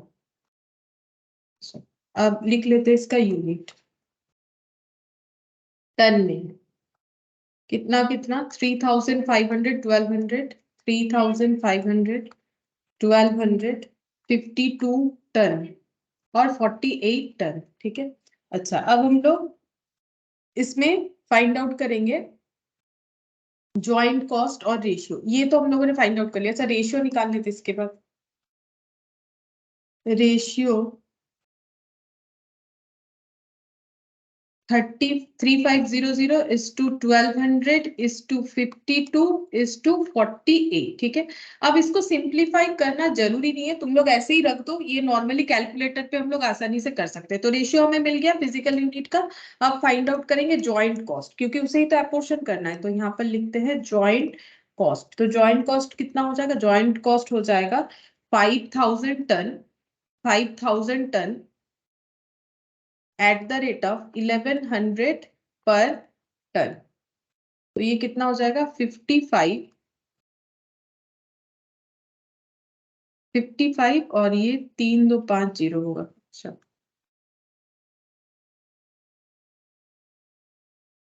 55 lakh rupees का खर्चा। अब हम लोग को क्या करना है, इसको अपोर्शन करना है। तो यहाँ पर लिखेंगे कोक में कितना कॉस्ट हम लोग अप्लाई करेंगे, टार सल्फेट बेंजोल। तो कितना हो जाएगा, 55 लाख रुपीस का अपोर्शन करना है। रेशियो हम लोग का ये बन रहा है। अब देखो रेशियो का टोटल कर लेते हैं। रेशियो का टोटल कितना हो जाएगा अगर हम लोग इसे सिंप्लीफाई नहीं करते, 3500, 1200, 52, 48। तो ये हो गया 4800 टोटल। टोटल 4800। और यहाँ पर हो जाएगा, ऊपर अमाउंट आ जाएगा 3500, ठीक है। अब डिवाइड कर लेते हैं, 55 डिवाइडेड बाई 4800। तो ये आ गया कुछ इतना, पॉइंट में आ रहा है 3500। तो देखो कितना आ रहा है, यहाँ पर आ रहा है हम लोग का 4010416417, ठीक है। तो 4010410417, ये इतना जो है कोक पे अपोर्शन करना पड़ेगा। फिर उसके बाद नेक्स्ट देखते हैं 4800, और यहाँ पर ऊपर वैल्यू आ जाएगा 1200, ठीक है। तो हम इसको कैलकुलेटर पे कैसे करेंगे, डिवाइडेड बाय 3500 कर देते, क्योंकि ये डिवाइड तो इसमें भी एप्लीकेबल है। तो 3500 करने पे सेम डेटा मिल गया इंटू 1200। तो ये आ जा रहा है 13,75,000। अच्छा, सल्फेट का हो जाएगा 55 लाख इंटू यहाँ पर 52 टन डिवाइडेड बाय 1200 कर लेते हैं, तो एज इट इज डेटा मिल जाएगा इंटू 52। अच्छा, ये आ रहा है 59583, 59583, 59583। और बेंजोल का हो जाएगा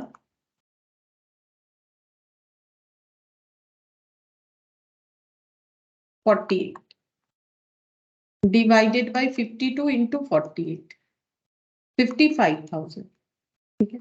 तो हम लोगों ने क्या किया, जो जॉइंट कॉस्ट 55 लाख था, ये सब ऐड करने से हमें 55 लाख मिल जाएगा। उसको हम लोगों ने ऐसे अपोर्शन कर दिया फिजिकल यूनिट मेथड से कि हाँ इसमें इतना कॉस्ट लगना चाहिए, इसमें इतना, इसमें इतना, क्योंकि हमें फिजिकल यूनिट मेथड को फॉलो करने के लिए बोला गया था, ठीक है। तो हम लोग फिजिकल यूनिट मेथड से इसे सॉल्व कर सकते हैं।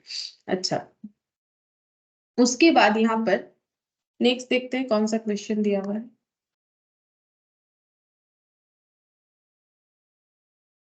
अच्छा, इसके बाद एक एग्जाम्पल है, ये एनआरवी मेथड का है। तो जब एनआरवी मेथड करेंगे तब इसे हम बताएंगे, पहले इलास्ट्रेशन 2 में चलते हैं। ठीक है, यहाँ पर दिया हुआ है find out the cost of joint product ABC using average unit cost method. ठीक है, हमें क्या बोला है, एवरेज यूनिट कॉस्ट मेथड को यूज करके जो है कॉस्ट को, जॉइंट कॉस्ट को क्या करना है, एपोर्शन करना है। प्री सेपरेशन जॉइंट कॉस्ट मतलब सेपरेट होने के पहले जो जॉइंट कॉस्ट था वो था 60,000। ठीक है, प्रोडक्ट क्या क्या मिला है, A B C, A B C. Units produced कितना है, ए है 500, बी है 200, थ्री है 6, सॉरी सी है 300। ठीक है, ये बोला है। और देखते नीचे कोई इंफॉर्मेशन दिया हुआ है कि नहीं, नहीं नीचे और कोई इंफॉर्मेशन नहीं दिया हुआ है। ठीक है, हमें बोला है कि क्या करना है, इस 60,000 को ये सब में एपोर्शन करके दिखाना है। ठीक है, तो हम लोग कैसे कर सकते हैं, देखो यहाँ पर ना हमें और कुछ डेटा दिया नहीं, बोला है एवरेज यूनिट कॉस्ट मेथड से करना है। तो वैसे मैंने तुम लोग को सिखाया नहीं है एवरेज यूनिट कॉस्ट मेथड क्या है, लेकिन अगर हम लोग एवरेज यूनिट कॉस्ट बोल रहे हैं तो लैंग्वेज देखो क्या बोल रहा है, एवरेज यूनिट कॉस्ट। ठीक है, तो एवरेज यूनिट कॉस्ट का मतलब क्या है, हमें एवरेज कॉस्ट निकालना है पर यूनिट बेसिस पे। तो कैसे करेंगे, टोटल 60,000 का खर्चा है, कितना यूनिट बनने के लिए 1000। जैसे तुम लोग अपने रिजल्ट का जब परसेंटेज बताते हो तो एवरेज ही करते हो ना, जिसमें जैसे मान लो अकाउंट्स में कितना आया, लॉ में कितना आया, टैक्स में कितना आया, और उसके साथ कॉस्ट में कितना है, ये सब ऐड कर लिए। ठीक है, डिवाइडेड बाय 4 नंबर्स। तो इससे क्या होता है, एवरेज डेटा निकल के आता है। या फिर मान लो ना किसी एक पर्टिकुलर वीक में 7 डेज में टेम्परेचर क्या था, उसका एवरेज, तो सारे टेम्परेचर लिख के डिवाइडेड बाय 7 डेज कर दोगे। वैसे ही यहाँ पर बोला है एवरेज करना है, किस चीज का, यूनिट कॉस्ट निकालना है, मतलब एक यूनिट का कॉस्ट निकालना है एवरेज तरीके से। ठीक है, तो 60,000 एक्सपेंस हुआ है इतना यूनिट बनाने के लिए, तो एवरेज अगर देखें तो कितना कॉस्ट इनकट हुआ है, तो फिर कॉस्ट इनकट हुआ है हम लोग का 60 रुपीज करके।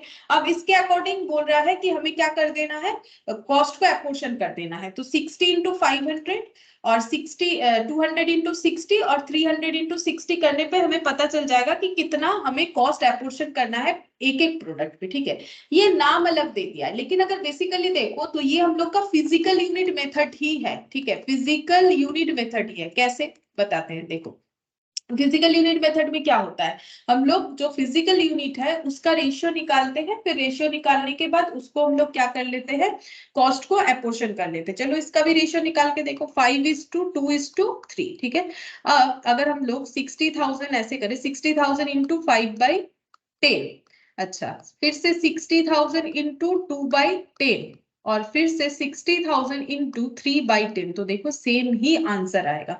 तो ये हो जाएगा हम लोग का 30,000। ठीक है, ये हो जाएगा हम लोग का 12,000, ये हम लोग का हो जाएगा 18,000, और ये भी देखो दोनों मल्टीप्लाई करने से 30,000, ये दोनों मल्टीप्लाई करने से 12,000, ये दोनों मल्टीप्लाई करने से 18,000।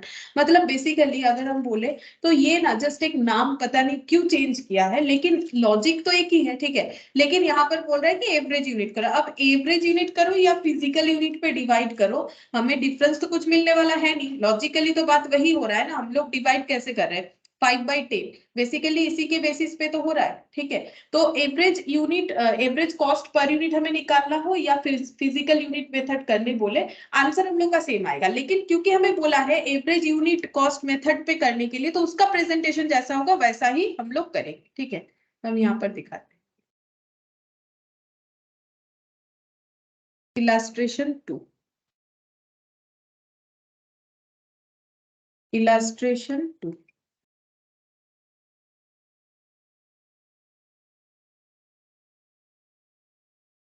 पहले निकालेंगे एवरेज कॉस्ट पर यूनिट। ठीक है, तो इसको जैसे प्रेजेंटेशन करना पड़ेगा वैसे हम लोग करेंगे, बाकी है एक ही मेथड। तो क्या होता है, टोटल जॉइंट कॉस्ट जो भी लग रहा है डिवाइडेड बाय टोटल यूनिट, या फिर यूनिट प्रोड्यूस्ड ऐसे भी लिख सकते हो। तो टोटल जॉइंट कॉस्ट कितना है, टोटल जॉइंट कॉस्ट है 60,000, और यूनिट प्रोड्यूस्ड कितना है 500, 200, 300, मतलब 1000 यूनिट। तो ये कितना हो जाएगा, ₹60 पर यूनिट। ठीक है, ₹60 पर यूनिट। अब हम लोग यहाँ पर एपोर्शन करते हैं, क्या क्या प्रोडक्ट है। अगर हम लोग इसको थोड़ा प्रेजेंटेशन करें तो प्रोडक्ट है ए, बी और सी। यूनिट कितना कितना है, यूनिट है हम लोग का 500, 200, 300। 500, 200 और 300, और एवरेज कॉस्ट पर यूनिट, ये हम लोग का फाइंड आउट हुआ 60, 60, 60। तो वैल्यू जो कि एपोर्शन करना है, वैल्यू टू बी एपोर्शन,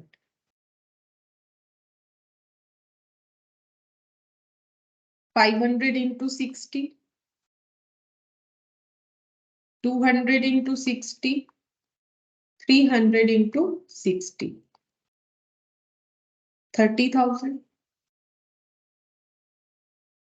12,000, 18,000, 60,000। टोटल तो वही आना चाहिए, बस हम लोगों ने क्या किया है, डिस्ट्रीब्यूट किया है। ठीक है, तो एवरेज कॉस्ट मेथड जो है, मेथड का नाम क्या है, एवरेज यूनिट कॉस्ट मेथड, और वो फिजिकल यूनिट मेथड, दोनों में कुछ फर्क नहीं है। ठीक है, लेकिन हाँ, जब हमें बोलेगा तो हम लोग इस तरीके से प्रेजेंट, ऐसा नहीं कि फिजिकल यूनिट की तरह रेशियो करके कर देंगे, ऐसे करके करेंगे। ठीक है, तो यहाँ पर देखो हम लोगों ने दो मेथड सीखा, एक फिजिकल यूनिट मेथड और एक वैसा ही मेथड है, सिर्फ नाम अलग है, एवरेज यूनिट कॉस्ट मेथड। ठीक है, ये दो मेथड हम लोगों ने कर लिया, और दोनों एक ही जैसा है, कुछ अलग नहीं। अच्छा, अब हम लोग नेक्स्ट इसके बाद पढ़ेंगे market value at point of separation और market value after further processing. ठीक है, अच्छा, तो ये मेथड्स पहले हम लोग देखेंगे। तो इसमें देखो, यहाँ पर लिखते हैं नेक्स्ट मेथड, मार्केट वैल्यू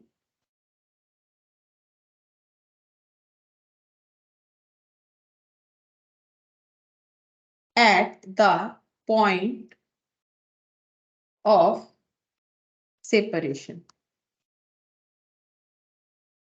ठीक है, अगर हम लोग मार्केट वैल्यू यानी सेल्स वैल्यू के अकॉर्डिंग अगर हम लोग कॉस्ट को अपोर्शन करना चाह रहे थे, अभी तक जो भी दो मेथड हम लोग ने देखा, हम लोग वो देख रहे हैं फिजिकल यूनिट के बेसिस पे अपोर्शन करें, चाहे फिजिकल यूनिट मेथड देख लो, चाहे एवरेज कॉस्ट मेथड देख लो। ठीक है, लेकिन इसमें एक प्रॉब्लम हो रहा था, क्या हो रहा था, अगर हम लोग फिजिकल यूनिट रेडी ना कर पाए, क्यों नहीं रेडी कर पाएंगे, अगर हम लोग का जो मतलब मेन प्रॉब्लम ये होगा कि अगर रेशियो ही नहीं बिल्डअप होता, ये तब होगा जब दोनों प्रोडक्ट का फॉर्मेशन अगर अलग होगा, लाइक एक लिक्विड है, एक जो है हार्ड है, तो उसमें ऐसे नहीं होगा। ठीक है, एक सॉलिड आइटम है तो केजी, लीटर इस तरीके से हो जाएगा।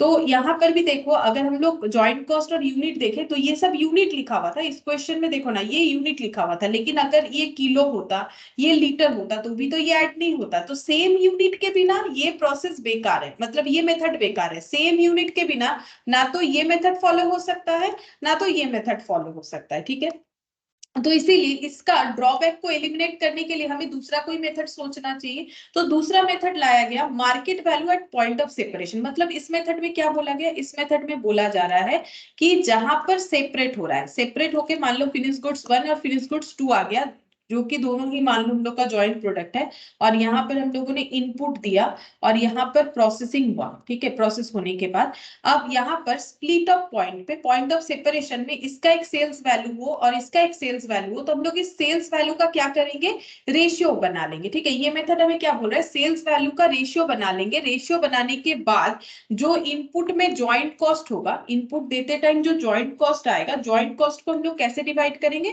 तो यहाँ पर हो जाएगा कि जो ज्वाइंट कॉस्ट है उसे हम लोग सेल्स वैल्यू के रेशियो में डिवाइड कर लेंगे। सेल्स वैल्यू के रेशियो पे जो है इसे डिवाइड कर लेंगे। नाम देखो क्या बोला है, market value at point of separation.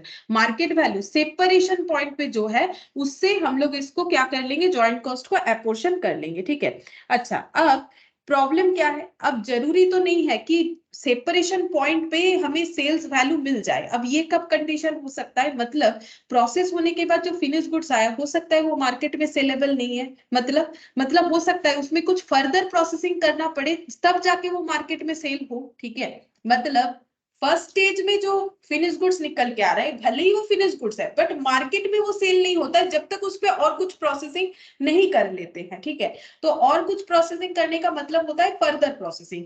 तो अगर फर्दर प्रोसेसिंग के बाद वो बिकेगा तो फिर स्प्लिट ऑफ पॉइंट पे तो उसका कोई सेल्स वैल्यू नहीं होगा। ठीक है, तो अगर सेल्स वैल्यू मिसिंग होता है इस पॉइंट पे, तो हम लोग ये मेथड अप्लाई नहीं कर सकते। ठीक है, ये जस्ट हम समझाने के लिए बोल रहे हैं, क्वेश्चन तुम लोग का डायरेक्ट ही आएगा, बोलेगा इस मेथड से करो तो कर दोगे। ठीक है, तो ये मेथड वैसे आसान है कि सेल्स वैल्यू पे डिस्ट्रीब्यूट कर देना है जॉइंट कॉस्ट को, कौन से सेल वैल्यू पे, पॉइंट ऑफ सेपरेशन पे। लेकिन ये हमें कब प्रॉब्लम क्रिएट करेगा, ये मेथड हमें तब प्रॉब्लम क्रिएट करेगा जब हमारे पास पॉइंट ऑफ सेपरेशन का सेल्स वैल्यू या मार्केट वैल्यू अवेलेबल नहीं होगा। ठीक है, तो ये पॉइंट एक बार लिख लेते हैं। ये हमारे लिए ये ड्रॉबैक कब हो जाएगा, it is difficult to apply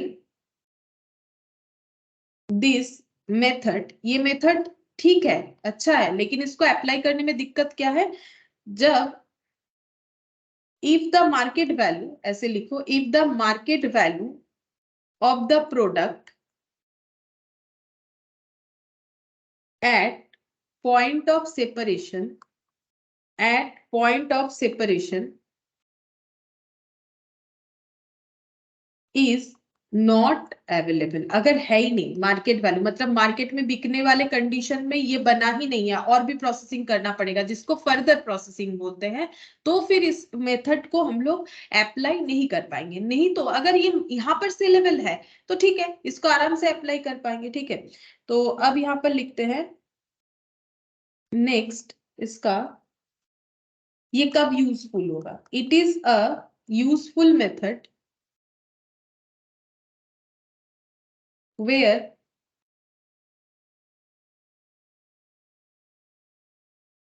further processing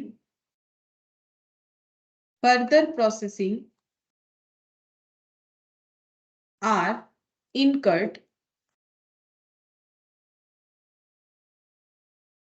disproportionately। ठीक है, अब क्या बोल रहा है कि ये मेथड हम लोग कहां पर यूज कर सकते हैं, बोल रहा है it is useful method where further processing are incurred proportionately. मतलब मान लो ये यहाँ पर सेलेबल अगर नहीं होता, हम यहाँ पर फिर से एक बार ड्रॉ करके दिखाते हैं। मान लो ये प्रोसेस चल रहा है, ठीक है, यहाँ पर फिनिश गुड्स 1 आ गया और यहाँ पर फिनिश गुड्स 2 आ गया। ठीक है, अच्छा, अब यहाँ पर हम लोगों का ज्वाइंट कॉस्ट लगा है जो कि इनपुट है। अब यहाँ पर फर्दर प्रोसेसिंग हो रहा है, फर्दर प्रोसेसिंग मतलब फिर से कुछ प्रोसेस करना पड़ रहा है, फर्दर प्रोसेस हो रहा है, यहाँ भी फर्दर प्रोसेस हो रहा है। ठीक है, अब एक पे भी हो सकता है, दोनों पे भी हो सकता है। बोल रहा है it is useful method where further processing are incurred disproportionately. मतलब यहाँ पर फर्दर प्रोसेस करने के बाद क्या आ जाएगा, मान लो फिनिश गुड्स 1 प्लस, मतलब इसका जो है फर्दर प्रोसेस करने के बाद इसका मतलब चेंजेस हो गया ना, ये जैसा था वैसा तो नहीं रहेगा, चेंज तो हो ही जाएगा। तो अब ये जैसे फिनिश गुड्स 1 दिख रहा था, ये फिनिश गुड्स 1 प्लस हो गया, ये फिनिश गुड्स 2 प्लस हो गया। ये जस्ट मैंने नाम दिया है, जैसे ए है तो ए प्लस हो जाएगा, ये जस्ट मैंने नाम दिया है कि इसमें चेंजेस तो होंगे तभी फर्दर प्रोसेस किया जा रहा है। ठीक है, तो बोल रहा है अगर फर्दर प्रोसेस जो है वो अगर डिसप्रोपोर्शनेटली इनकर्ड हुआ है, जैसे मान लो यहाँ पर अगर इक्वल प्रोपोर्शन में फर्दर प्रोसेसिंग कॉस्ट लगा है, तब तो जो है ये प्रॉब्लम नहीं है। लेकिन अगर मान लो इक्वल प्रोपोर्शन में नहीं लग रहा है, ठीक है, इक्वल प्रोपोर्शन में अगर नहीं लगाया गया है, तब हम लोग इस मेथड को आसानी से, मतलब ये मेथड तब हमारे लिए यूजफुल होता है। जैसे कि मान लो यहाँ पर हम लोगों ने कॉस्ट इनकट किया, फर्दर प्रोसेसिंग 2000 और यहाँ पर कर दिया है 5000। फिर यहाँ हमारे पास एक सेल वैल्यू मिलेगा, क्यों, क्योंकि हम लोग तो चाह ही रहे कि यहाँ पर सेल करें, तभी तो फर्दर प्रोसेस करके सेल किया है। तो यहाँ पर क्या हो जाएगा, और मान लो यहाँ भी सेल वैल्यू है, अगर ऐसा कंडीशन होता है, अलग अलग कंडीशन हो सकता है, जैसे यहाँ भी सेल वैल्यू है हम लोग का फिनिश गुड्स 1 2 का, लेकिन हम लोग इसको फर्दर प्रोसेस करके सेल करें क्योंकि इसमें ज्यादा हमें प्रॉफिट मिलेगा। ऐसा हो सकता है कि अगर इसको और भी प्रोसेस करें तो हमें ज्यादा बेनिफिट मिलेगा, तो हम लोग फर्दर प्रोसेस करके सेल करना चाह रहे हैं ताकि हमें सेल वैल्यू ज्यादा मिले। ठीक है, लेकिन अगर हमें सेल वैल्यू मेथड मतलब market value at point of separation use करना है, तो ये सेल वैल्यू अगर मिल जाए तो यहीं पर हम लोग कर लेंगे। और दूसरा चीज, और एक जगह पे हमें एक चीज का ध्यान रखना चाहिए, अगर फर्दर प्रोसेसिंग कॉस्ट हम लोग का मतलब डिसप्रोपोर्शन है, एक जैसा नहीं है, ठीक है, तो फिर हम लोग क्या करेंगे, तो फिर हम लोग यहाँ पर ये वाले मेथड को सेल वैल्यू पे यहीं पर डिस्ट्रीब्यूट कर देंगे, क्योंकि हमें करना क्या है, हमें तो यहाँ पर जो कॉस्ट इनकट हुआ है उसी को यहाँ डिस्ट्रीब्यूट करना है। लेकिन अगर ये ये क्यों बोल रहा है कि अगर डिस्प्रोपोर्शनेटली है तो हमें ये मेथड फॉलो इसीलिए करना चाहिए क्योंकि इसका फर्दर प्रोसेसिंग कॉस्ट अगर अलग है तो इसका सेल वैल्यू अलग डिसाइड होगा, अगर इसका फर्दर प्रोसेसिंग कॉस्ट ज्यादा है तो इसका सेल वैल्यू भी ज्यादा किया गया होगा ताकि कॉस्ट को रिकवर किया जाए। समझो, अगर ये फर्दर प्रोसेसिंग कॉस्ट है, इसमें ये फर्दर प्रोसेसिंग कॉस्ट है, तो ऑब्वियसली इसका सेल वैल्यू से इसका सेल वैल्यू ज्यादा होगा, नहीं तो ये 5000 रिकवर कैसे करेंगे। तो फिर सेल्स वैल्यू पे क्या आ रहा है, फर्दर प्रोसेसिंग कॉस्ट का इंपैक्ट आ जा रहा है। अगर हम लोग यहाँ का सेल वैल्यू लेंगे, ठीक है, ये भी तो मार्केट वैल्यू है, लेकिन ये भी मार्केट वैल्यू है, ये भी मार्केट वैल्यू है, लेकिन हम लोग सोच रहे हैं कि ये वाला नहीं फॉलो करके ये वाला फॉलो करेंगे। क्यों? क्योंकि यहाँ पर अगर same amount of further processing cost लग रहा है, जैसे इसमें भी 1000 इसमें भी 1000, तो फिर सेल वैल्यू पे ज्यादा इंपैक्ट नहीं आने वाला। लेकिन अगर जो फर्दर प्रोसेसिंग कॉस्ट है वो अगर अलग अलग है तो जिसका फर्दर प्रोसेसिंग कॉस्ट जितना ज्यादा है उसका सेल वैल्यू उतना ज्यादा किया जाएगा ताकि कॉस्ट को रिकवर कर सके। ठीक है, तो यहाँ पर क्या हो रहा है, वही बोल रहा है। तो फिर हम लोग अगर ये मार्केट वैल्यू लेंगे, ये सेल वैल्यू लेंगे, तो सेल वैल्यू का जो बैलेंस है वो एग्जैक्ट नहीं होगा। सेल वैल्यू जो है वो फर्दर प्रोसेसिंग कॉस्ट के लिए काफी कम या ज्यादा दिखेगा। ठीक है, और हमें फर्दर प्रोसेसिंग कॉस्ट का इंपैक्ट नहीं लेना है क्योंकि हम लोग को तो ज्वाइंट कॉस्ट डिस्ट्रीब्यूट करना है, तो फर्दर प्रोसेसिंग कॉस्ट का हमें इंपैक्ट नहीं लेना है। तो हम लोग क्या करेंगे, हम लोग फर्दर प्रोसेसिंग कॉस्ट को इग्नोर करना चाहेंगे। तो अगर यहाँ पर हमें ये मिल जाता है तो हम लोग इसको यूज कर सकते हैं। ये समझने के लिए कि अगर क्वेश्चन में कभी हमें फर्दर प्रोसेसिंग कॉस्ट अनइक्वल बता दे, ठीक है, मतलब डिस्प्रोपोर्शनेटली बता दे, तो और बोले कि सुटेबल मेथड यूज करो, तो हम लोग वो मेथड यूज कर सकते हैं। बाकी वैसे बोलता नहीं है, डायरेक्ट क्वेश्चन है। ठीक है, तो अभी देखो मैंने ये सारी चीज तो समझने के लिए बोल दिया, लेकिन तुम लोग के लिए समझना इतना ही जरूरी है कि सिंपल अगर मार्केट वैल्यू मेथड में क्या करना है, मार्केट वैल्यू मेथड में हमें मार्केट वैल्यू जो होगा स्प्लिट ऑफ पॉइंट पे उस पे डिस्ट्रीब्यूट करना है, बस इतना ही याद रखना है। ये सब अगर नहीं भी याद रखोगे तो भी चलेगा, ये सिर्फ कंसेप्ट के लिए मैंने बताया है।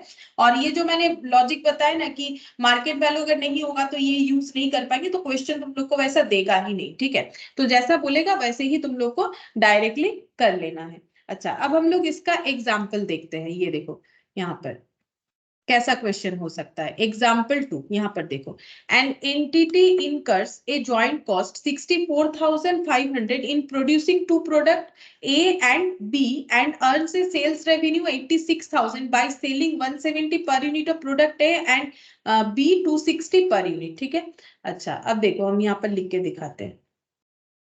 ये जो है कंडीशन, इसको हम ड्रॉ करके दिखाते हैं।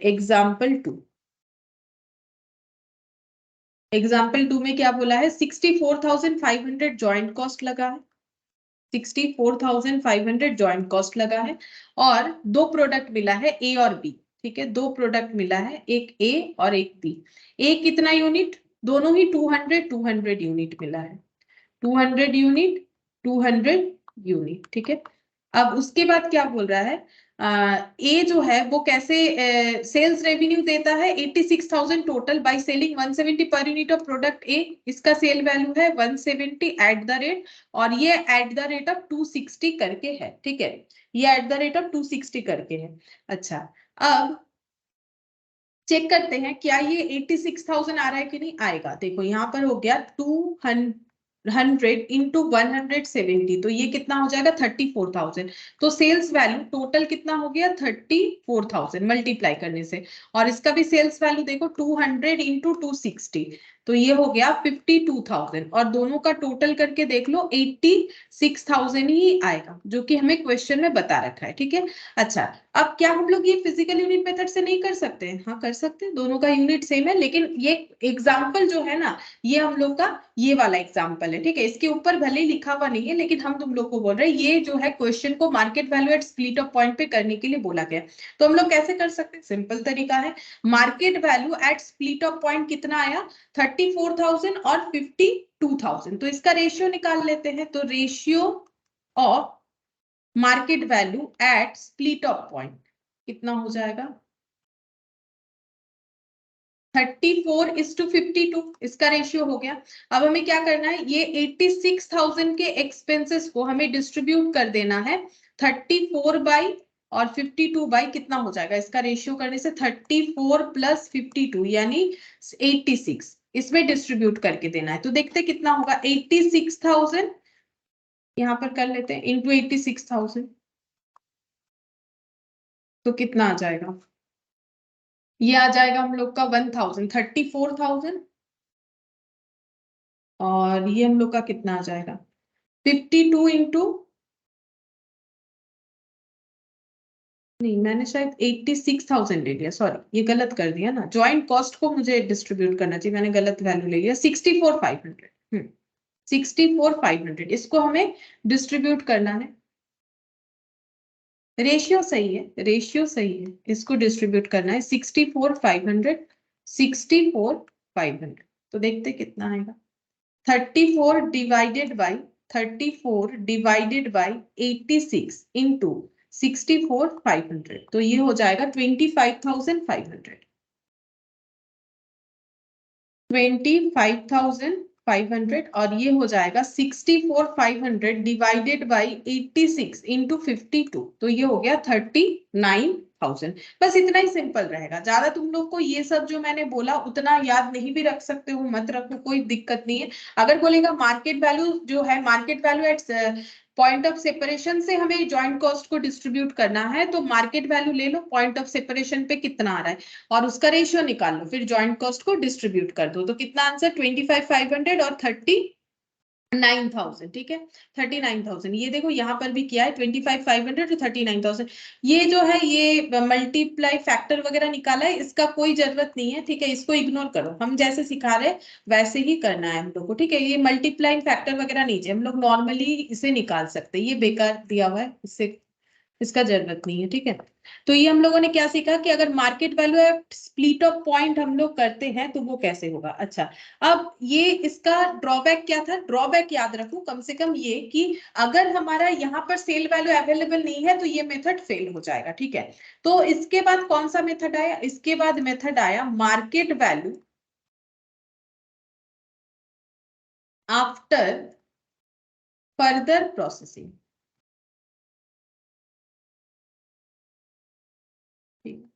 तो इसमें क्या करना है? ये एक प्रोसेस चल रहा है, फिर दो प्रोडक्ट आया, फिनिश गुड्स 1, फिनिश गुड्स 2, फिर इसको फर्दर प्रोसेस किया गया, फर्दर प्रोसेस, फर्दर प्रोसेस, फिर ये बन गया finish goods 1 plus finish goods 2 plus. ठीक है, और यहाँ पर जॉइंट कॉस्ट लगा। अब हमें कैसे डिस्ट्रीब्यूट करना है जॉइंट कॉस्ट को? फर्दर प्रोसेसिंग पे जो मार्केट वैल्यू आएगा, मतलब यहाँ पर कुछ ना कुछ सेल्स वैल्यू आएगा, तो हमें इस पे जो है अपना जॉइंट कॉस्ट को एपोर्शन करना पड़ेगा। ठीक है, तो यहाँ पर देखो जॉइंट कॉस्ट को जो है फिनिश गुड्स का जो टोटल सेल्स वैल्यू होगा, ठीक है, उसके बेसिस पे, मतलब यहाँ पर जो सेल्स वैल्यू आएगा, यहाँ पर जो सेल्स वैल्यू आएगा उसका रेशियो करेंगे, जैसे हम लोग यहाँ पर कर रहे थे। ठीक है, अच्छा अब इसका एक क्वेश्चन देखते हैं, तो आई थिंक समझ में आ जाएगा। ये वाला यहाँ पर बोला है, सपोज इन द एग्जाम्पल 2, मतलब ये जो एग्जाम्पल अभी अभी हम लोगों ने किया उसी का यहाँ पर इसको थोड़ा सा चेंज कर दिया है। ठीक है, if sales price of product A and B after further processing 200 and 300 respectively, then the joint cost कैसे अपोर्शन होगा वो बोल रहा है। ठीक है, तो देखो ये एग्जाम्पल से अच्छे से समझ में आएगा, इसलिए हम पहले एग्जाम्पल ही ले रहे हैं। अभी देखो यहाँ पर बोला है प्रोसेस हो रहा है, जैसे हम लोगों ने वही क्वेश्चन नंबर 2 ही तो लेना है। इसमें दो प्रोडक्ट आ रहा है, कॉस्ट है 64,500। ठीक है, तो यहाँ पर जॉइंट कॉस्ट है 64,500। सेम क्वेश्चन का एग्जांपल है, बस यहाँ पर हमें थोड़ा सा चेंज कर दिया है। Sales price of product A और प्रोडक्ट बी, तो दो प्रोडक्ट आया था, प्रोडक्ट ए और प्रोडक्ट बी, और इसका सेल प्राइस हमें पता था। इसका सेल प्राइस कितना था? ये 200 यूनिट, 170 और 260 करके। अच्छा, तो यहाँ पर लिखेंगे ये 200 यूनिट प्रोड्यूस हुआ, ये भी 200 यूनिट प्रोड्यूस हुआ। ठीक है, और ये इसका at the rate of sales value आया 200, और इसका at the rate of sales value ये 170 और 260। अच्छा, 170 और 260। ठीक है, 170 और 260। उसके बाद ये हो गया फर्दर प्रोसेस, फर्दर प्रोसेस ऐसा ही बोला है, देखो फर्दर प्रोसेस हो गया, और 200 और 300 करके सेल्स वैल्यू हो जाएगा। तो फर्दर प्रोसेस होने के बाद सेल्स वैल्यू ये 170 से 200 हो गया, और ये 260 से 300। देखो कोई भी ऑर्गेनाइजेशन फर्दर प्रोसेस का चांसेस तभी लेगा, देखो फर्दर प्रोसेस करने से क्या होगा, हमारा एक्सपेंस बढ़ेगा, तो फर्दर प्रोसेस करने का वही चांसेस लेगा जिनका फर्दर प्रोसेस करने के बाद सेल्स वैल्यू ज्यादा होगा। देखो अगर 170 200 नहीं होता तो फर्दर प्रोसेस कोई क्यों करेगा, अगर सेल करने के बाद एक्स्ट्रा प्रॉफिट होगा तो ही ना वो फर्दर प्रोसेस करने के बाद सोचेगा, अदरवाइज यहाँ भी वो बेच सकता है। ठीक है, अब हमें पूछा है कि 64,500 का जो एक्सपेंस है उसे हम लोग कैसे एपोर्शन करेंगे। ठीक है, तो ये हम लोग का क्या हो गया, market value after further processing, further processing होने के बाद जो मार्केट वैल्यू है उसके अकॉर्डिंग हमें जो है इसे एपोर्शन करना है। ठीक है, तो market value after further processing देखते हैं कितना होता है, market value after further processing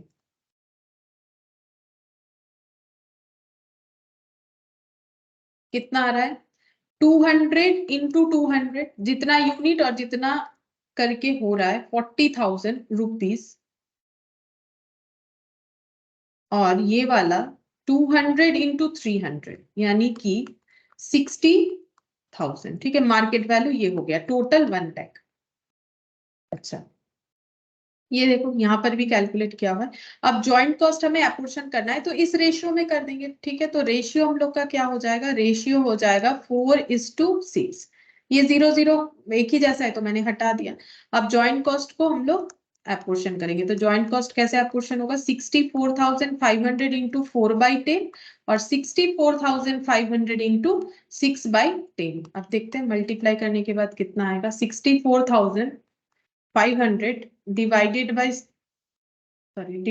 by 10 into 4, 25,800, और divided by 4 into 6, 38,700। आ गया आंसर। ठीक है, आंसर आ ही जाएगा, जैसे बोलेगा वैसे कर देना है, कुछ टफ नहीं है इसमें, जैसे बोलेगा, जैसे बोलेगा अगर क्वेश्चन में कि market value after further processing पे हमें जो है पोर्शन करना है, तो market value after further processing का वैल्यू निकालो, उसका रेशियो निकालो, रेशियो निकालने के बाद हम लोग जॉइंट कॉस्ट को एपोर्शन कर देंगे। बट हमें जो है लॉजिक भी समझना चाहिए कि क्यों ऐसा हो रहा है, इसीलिए हम बीच बीच में जो है डिटेल्स बताते जा रहे हैं कि क्यों ये मेथड हमारा फॉलो किया गया। ठीक है, अब ये वाला भी हम लोग का क्या होता है ना, ये मेथड भी हम लोग का तब फेलियर हो जाता है आफ्टर फर्दर प्रोसेसिंग वाला, जब हम लोग का अगर इसका यूज पता करना चाहे। ठीक है, वैसे जरूरी नहीं, जस्ट हम एक बार बता देते हैं कि ये अनफेयर हो जाएगा जहां पर फर्दर प्रोसेसिंग कॉस्ट जो है आफ्टर सेपरेशन पॉइंट डिसप्रोपोर्शनेटली लिया जाएगा। ठीक है, या फिर ऐसा बोल सकते हैं कि जितना भी जॉइंट प्रोडक्ट्स है वो एक जैसा, मतलब फर्दर प्रोसेसिंग के टाइम पे एक जैसा उस पे कॉस्ट एलोकेट नहीं हुआ है, मतलब अगर इसका फर्दर प्रोसेसिंग कॉस्ट और इसका फर्दर प्रोसेसिंग कॉस्ट में काफी डिफरेंस है तो ये मेथड जो है ये सही हमें मेजरमेंट नहीं दे सकता है। ठीक है, ये हमें सही मेजरमेंट नहीं देगा, मतलब सही आंसर हमें कभी नहीं देगा। क्यों नहीं देगा, उसका हम लॉजिक बता रहे हैं, जस्ट ऐसा पूछेगा नहीं, ये इसीलिए नहीं देगा क्योंकि अगर इसका फर्दर प्रोसेसिंग कॉस्ट काफी हाई रहा, जिसका जितना हाई होगा उसका सेल वैल्यू उतना ज्यादा हो जाएगा। ठीक है, अब सेल वैल्यू जिसका जितना ज्यादा होगा ना उसका यहाँ पर उस पे जो है जॉइंट कॉस्ट उतना ज्यादा आ जाएगा प्रोपोर्शन के अकॉर्डिंग। ठीक है, रेशियो के अकॉर्डिंग, इसीलिए ये चीज वहां पर ये इसका ड्रॉबैक हो जाएगा, मतलब सेम टाइप ऑफ ड्रॉबैक है इसका भी, market value at point of separation और market value after further processing. ठीक है, तो यहाँ पर इसीलिए ये जो एक प्रॉब्लम हो रहा है ना कि सेल्स वैल्यू जो है वो डिफर कर सकता है, वो हाई हो सकता है because of different different further processing cost. इस चीज को एलिमिनेट करने के लिए दूसरा मेथड लाया गया, that is net realisable value method. ठीक है, नेट रियलाइजेबल वैल्यू मेथड का यूज आया, तो यहाँ पर हम लिखते हैं नेट रियलाइजेबल वैल्यू मेथड कैसा होता है, नेट रियलाइजेबल वैल्यू मेथड।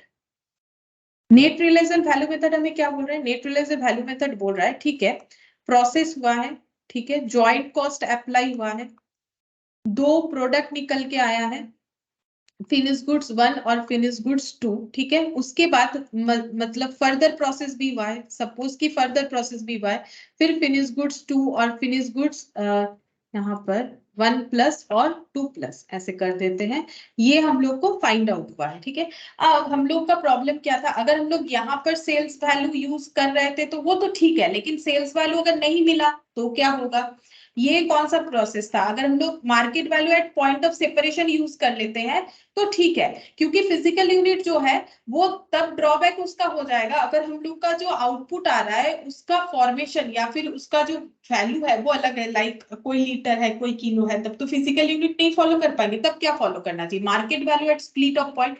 तो स्प्लिट ऑफ पॉइंट के अगर सेल वैल्यू नहीं हुआ तब क्या फॉलो करेंगे? तब हम लोग market value after further processing use करेंगे, ठीक है। लेकिन ये दोनों मेथड कब फेलियर हो जाएगा? ये तो तब फेलियर हो जाएगा अगर यहाँ पर हमारा सेल नहीं हो रहा है, सपोज यहीं पर सेल हो रहा है, यहाँ पर सेल नहीं हो रहा है, तब तो ये मेथड फेल हो जाएगा। या फिर ये मेथड कब फेल होगा? जब फर्दर प्रोसेसिंग कॉस्ट का प्रोपोर्शन जो है वो अनइक्वल है, तब ये मेथड फेल हो जाएगा। तो अगर ड्रॉबैक रह जा रहा है तो हमें कुछ ऐसा मेथड तो चाहिए जो इन सारे मेथड से बेटर हो, ठीक है। तो हम लोग क्या कर सकते हैं, हम लोग अगर मार्केट वैल्यू पे ही अपोर्शन करना चाहते हैं कर सकते हैं, क्योंकि वो अच्छा मेथड होता है। मार्केट वैल्यू के अकॉर्डिंग हम लोग उस पे कॉस्ट लगा रहे हैं कि हाँ ये सेलेबल ज्यादा है तो इस पे कॉस्ट ज्यादा लगा सकते हैं, रिकवरी हो जाएगा, इसका सेल वैल्यू कम है तो इस पे कम लगाएंगे। तो मार्केट वैल्यू लगाना लॉजिकल है, क्योंकि मार्केट वैल्यू के अकॉर्डिंग अगर हम लोग कॉस्ट लगाएंगे तो वो तो लॉजिकल ही हुआ। लेकिन मार्केट वैल्यू सेपरेशन पॉइंट पे भी होता है, मार्केट वैल्यू फर्दर प्रोसेसिंग पे भी होता है, वो दोनों का ड्रॉबैक भी मैंने बताया। अब अगर हम लोग net realisable value method use करते हैं, वो हमें क्या बोल रहा है? वो हमें बोल रहा है कि अगर यहाँ का सेल वैल्यू यूज करना है करो, बट हम लोग तो जॉइंट कॉस्ट को इस पे अपोर्शन करना चाहते हैं, तो उस पे फर्दर प्रोसेसिंग कॉस्ट का जो है इंपैक्ट हम लोग एलिमिनेट कर देंगे। तो हम लोग क्या करेंगे, ये सेल वैल्यू अगर हमें मिल जाता है वहां से पहले प्रॉफिट को एलिमिनेट करेंगे, ठीक है। सेल वैल्यू से पहले प्रॉफिट को एलिमिनेट कर देंगे, ठीक है।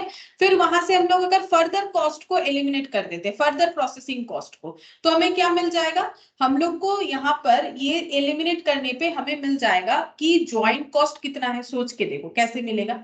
ये जो सेल वैल्यू है, ये सेल वैल्यू से अगर हम लोग प्रॉफिट को लेस कर देते हैं तो ये फिनिश गुड्स वन जो बना उसका कॉस्ट कितना है वो पता चल जाएगा। उसका कॉस्ट कैसे आया? यहाँ का कॉस्ट प्लस ये फर्दर प्रोसेसिंग कॉस्ट मिलके, अगर यहाँ से हम फर्दर प्रोसेसिंग कॉस्ट को लेस कर देते हैं तो जो कॉस्ट रिमेनिंग रह जाएगा वही तो मेरा ज्वाइंट कॉस्ट होगा, वही तो मेरा ज्वाइंट कॉस्ट होगा। अब इस चीज को समझने के लिए रुको, हम यहाँ पर एक स्ट्रक्चर दिखाते हैं तो समझ में आएगा कि कैसे करके हो रहा है। चलो हम यहाँ पर लिखवा देते हैं। एस्टिमेटेड ऐसे लिखते हैं, estimated final sales value of output less estimated further cost या फर्दर प्रोसेसिंग कॉस्ट। फिर लेस कर देंगे यहां से estimated selling and distribution expense, less कर देंगे प्रॉफिट मार्जिन,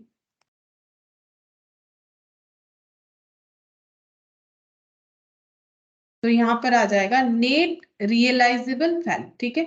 और ये नेट रियलाइजेबल वैल्यू को हम लोग क्या करेंगे, नेट रियलाइजेबल वैल्यू सारे प्रोडक्ट का निकल जाएगा इस तरीके से, और उसको हम लोग क्या करेंगे, उसके रेशियो के अकॉर्डिंग हम लोग एक्सपेंसेस को फिर डिवाइड कर देंगे, ठीक है। तो सेल्स वैल्यू हमें मिल जाएगा less profit margin, selling distribution और फर्दर कॉस्ट को पोस्ट स्प्लिट ऑफ कॉस्ट भी बोला जाता है, वो भी लिख देते हैं पोस्ट स्प्लिट ऑफ कॉस्ट। ये क्यों बोला जाता है? लॉजिक है देखो, स्प्लिट अप होने के बाद फिर से जो कॉस्ट इनकर्ड हो रहा है उसे हम लोग बोलेंगे पोस्ट स्प्लिट ऑफ कॉस्ट, ठीक है। अच्छा, ये सबसे बेस्ट मेथड है, क्यों? क्योंकि इसमें क्या हुआ, हम लोग का ये फर्दर प्रोसेसिंग कॉस्ट कम हो या ज्यादा उसका इम्पैक्ट खत्म हो जा रहा है, हमें वो चाहिए भी नहीं। और डायरेक्टली हम लोग का क्या हो रहा है, एनआरबी मिल जा रहा है, और एनआरबी को हम लोग क्या कर सकते हैं, एनआरबी रेशियो में हम लोग कॉस्ट को जो है डिस्ट्रीब्यूट कर सकते हैं, ठीक है। अब देखते हैं इसके रिगार्डिंग हमारे पास क्या क्वेश्चन है।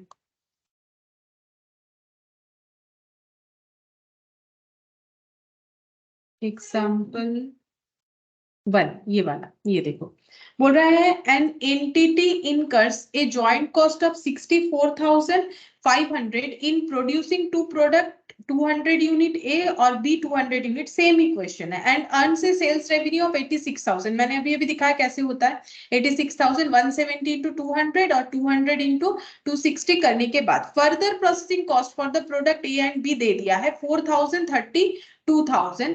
The joint cost can be apportion to two product A and B as follows. ये एक्चुअली एग्जांपल दिया हुआ, इस वजह से हम लोग को क्वेश्चन में बोल देगा कि एनआरबी मेथड यूज करो, ठीक है। तो देखो हम इसको ड्रॉ करते हैं तो बहुत ही अच्छे से समझ में आएगा कि क्या हुआ है इस क्वेश्चन में। तो यहाँ पर प्रोसेस होगा, ज्वाइंट कॉस्ट कितना दिया गया है 64,500, ठीक है। ज्वाइंट कॉस्ट 64,500 दिया गया है। उसके बाद दो प्रोडक्ट निकल के आया ए और बी। अच्छा, इसके बाद ए कितना यूनिट आया 200 यूनिट, बी भी 200 यूनिट प्रोड्यूस हुआ, ठीक है। अब इसका एक सेल्स वैल्यू था इस पॉइंट पे, इसका एक सेल्स वैल्यू था दैट इज 170 और 260 करके। तो eight the rate of 170 eight the rate of 260 करके था। उसके बाद इस पे फर्दर प्रोसेस किया गया, ठीक है। उसके बाद इस पे फर्दर प्रोसेस किया गया। फर्दर प्रोसेस का कॉस्ट भी हमें बता दिया, एक है 4,000 और एक है 32,000। देखो कितना डिफरेंस है, एक है 4,000 एक है 32,000, तो डिसप्रोपोर्शनेटली हो गया।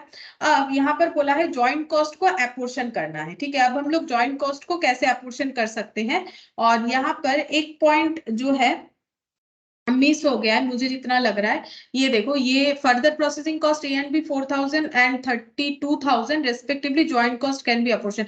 एक्चुअली यही वाला क्वेश्चन हम लोगों ने एग्जांपल 2 और 3 में भी किया था। ये देखो फर्दर प्रोसेस होने के बाद इसका जो सेल्स वैल्यू है वो 200 और 300 हो जाएगा। वही इंपैक्ट एग्जांपल 1 में भी लिया हुआ है, बट वो लिखा हुआ नहीं है यहाँ पर, बट वो एग्जाम्पल है ना, इसीलिए ले लिया गया है। तो हम इसमें ऐड ऑन कर देते हैं इस एग्जाम्पल को, या फिर तुम लोग इसे खुद ही एक एग्जाम्पल ही मान लो, वहां पर पीडीएफ में देखना जरूरी नहीं है, हम यहाँ से बता रहे। फर्दर प्रोसेस होने के बाद ये सेल होगा एट द रेट ऑफ 200 करके, और ये सेल होने वाला है एट द रेट ऑफ, देख लेते हैं वही एग्जाम्पल 2 वाला ही है, एट द रेट ऑफ 200 और एट द रेट ऑफ 300 करके, ठीक है। और हम लोग को बोला है एनआरबी मेथड को फॉलो करने के लिए। तो हम लोग कैसे एनआरबी मेथड फॉलो कर सकते हैं, सबसे पहले हम लोग निकालेंगे सेल्स वैल्यू। सेल्स वैल्यू कितना आ जाएगा ए और बी का, ये देखो 200 इंटू कितना हो जाएगा 200 यूनिट, क्योंकि 200 यूनिट 200 करके हम लोग सेल कर सकते हैं। सेल्स वैल्यू क्या होगा after further processing, after further processing, तो ये हो जाएगा 40,000 और 300 इंटू 260, तो ये हम लोग का हो गया 78,000, ठीक है।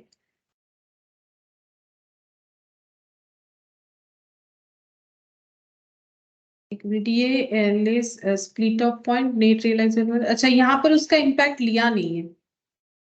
ओ अच्छा, मैंने यहाँ खुद ऐड ऑन कर दिया, बट यहाँ पर उसका इम्पैक्ट लिया नहीं कि फर्दर प्रोसेस हुआ है, बट फर्दर प्रोसेस करने के बाद कितने में सेल होगा वो इस क्वेश्चन में इम्पैक्ट नहीं लिया है, ठीक है। कोई बात नहीं, अगर इम्पैक्ट लेता है तो हमें ये वैल्यू लेना पड़ेगा। अगर हम लोग ये एग्जाम्पल लेते हैं, जैसे कि मैंने बोला कि फर्दर प्रोसेस होने के बाद इस पे सेल हो रहा है, तो हमें लेना पड़ेगा फाइनल सेल्स वैल्यू।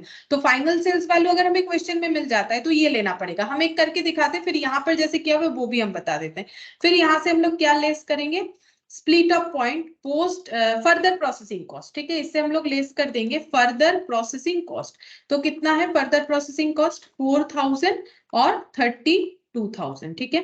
अच्छा, 4,000 और 32,000 ये लेस करने के बाद कितना आ जाएगा 40,000 माइनस 4,000, तो ये आ गया हम लोग का 36,000, और 78,000 माइनस 32,000, तो ये हम लोग का आ गया 46,000, ठीक है। क्योंकि मैंने ये सेल्स वैल्यू लिया है, अब लेकिन ये एग्जांपल में वो सेल्स वैल्यू नहीं दिया था, तो इन्होंने इस तरीके से किया। अब ये हम लोग का एनआरबी हो गया, क्योंकि इसमें कुछ प्रॉफिट वगैरह तो हमें दिया नहीं कि हम लोग प्रॉफिट को एलिमिनेट करें, तो एनआरबी 36:46 हो गया। अब इस पे हमें ज्वाइंट कॉस्ट को जो है अलॉट करना है, यानी 64,500 इंटू 36 बाई ये हो जाएगा 82, और 64,500 इंटू 46 बाई 82, देखते हैं कितना हो रहा है 64,500 डिवाइडेड बाई 82 इंटू 36, तो ये कुछ इतना आ रहा है 2831, और ये आ जा रहा है 64,500 डिवाइडेड बाई 82 इंटू 46, 36,182, 36,182, ये शायद मेरा गलत आया, 64,500 इंटू 36 डिवाइडेड बाई 82, 28,317, 28,317 ये होगा। अगर हम लोग फाइनल सेल्स वैल्यू लेके करते हैं, अगर क्वेश्चन में होगा तो ऐसे ही करना पड़ेगा, लेकिन यहाँ पर जो इन्होंने एग्जांपल क्रिएट किया ना, फर्दर प्रोसेसिंग तो बोला है, बट फर्दर प्रोसेसिंग के बाद कितने में सेल होगा वो नहीं बोला है, इसीलिए इन्होंने सेल वैल्यू कौन सा ले लिया है। ये पॉइंट अगर मिसिंग है क्वेश्चन में, सपोज कि ये पॉइंट मिसिंग है, ये तो मैंने खुद से एड ऑन किया एग्जाम्पल 2 को देख के, तो अगर ये पॉइंट मिसिंग है तो सेल्स वैल्यू में क्या मिलेगा, क्वेश्चन में यही सेल्स वैल्यू मिल रहा है, ठीक है। लेकिन जो एग्जांपल है वो ऐसा होने से ज्यादा बेटर होगा, क्योंकि हम लोग क्या करें, फर्दर प्रोसेसिंग कॉस्ट के बाद ही तो आइडेंटिफाई करना चाह रहे हैं, तो जो भी हो, तो अगर हमें ऐसा भी क्वेश्चन दे तो क्योंकि यहाँ सेल वैल्यू नहीं है तो हमें यही सेल वैल्यू लेना पड़ेगा, इससे हम लोग फर्दर प्रोसेसिंग कॉस्ट जो है उसे लेस करेंगे, इस तरीके से यहाँ पर किया हुआ है। ये देखो, फर्दर प्रोसेसिंग कॉस्ट लेस कर दिया है, फिर नेट रियलाइजेबल वैल्यू मिल गया और उस रेशियो में एपोर्शन कर दिया है कॉस्ट को, तो रेशियो क्या हो गया 3:2, इसमें रेशियो हम लोग का बन गया 3:2। अब 3:2 में 64,500 को डिस्ट्रीब्यूट करना है, तो ये हो गया डिवाइडेड बाई 5/3, ठीक है, और डिवाइडेड बाई 3 × 2, ये वाला 25,800, ठीक है। तो ये हो जाता है एनआरबी मेथड, जो कि सबसे बेस्ट मेथड माना गया है, ठीक है। एनआरबी मेथड जो है वो सबसे बेस्ट मेथड माना गया है, क्यों, क्योंकि इसमें हम लोग का फर्दर प्रोसेसिंग कॉस्ट का इम्पैक्ट भी नहीं आ रहा है, और हम लोग को कौन सा सेल्स वैल्यू मिल जा रहा है, sales value at split off point हम लोग फाइंड आउट कर पा रहे हैं। सोच के देखो, जैसे मैंने ये वाला दिखाया, यहाँ पर जो कॉस्ट है उससे हम लोग अगर फर्दर प्रोसेसिंग कॉस्ट लेस कर देते हैं सेल्स वैल्यू से, तो हम लोग यहाँ पर पहुंच गए, ठीक है। तो वही चीज बोल रहा है यहाँ पर कि अगर हमें एनआरबी मेथड फॉलो करना है, तो मैंने क्या लिख पाया, final sales value of output less further processing cost, फिर उससे अगर कुछ सेलिंग डिस्ट्रीब्यूशन एक्सपेंसेस वगैरह लिखा हुआ है क्वेश्चन में तो वो भी लेस हो जाएगा फर्दर प्रोसेसिंग के बाद, ठीक है। जैसे फर्दर प्रोसेसिंग कॉस्ट तो एक है ही, और सेलिंग डिस्ट्रीब्यूशन भी है, तो जो भी कॉस्ट इनकर्ड हुआ है, क्योंकि हमें बैक में आके यहाँ पहुंचना है, यहाँ पर देखना है कि ए और बी का कॉस्ट कितना होगा, तो हमें ये सब इम्पैक्ट तो चाहिए ही नहीं ना, ये सब इम्पैक्ट तो हमें चाहिए नहीं, इसको एलिमिनेट करना है, तो एलिमिनेट कैसे करेंगे, माइनस करके ही करेंगे।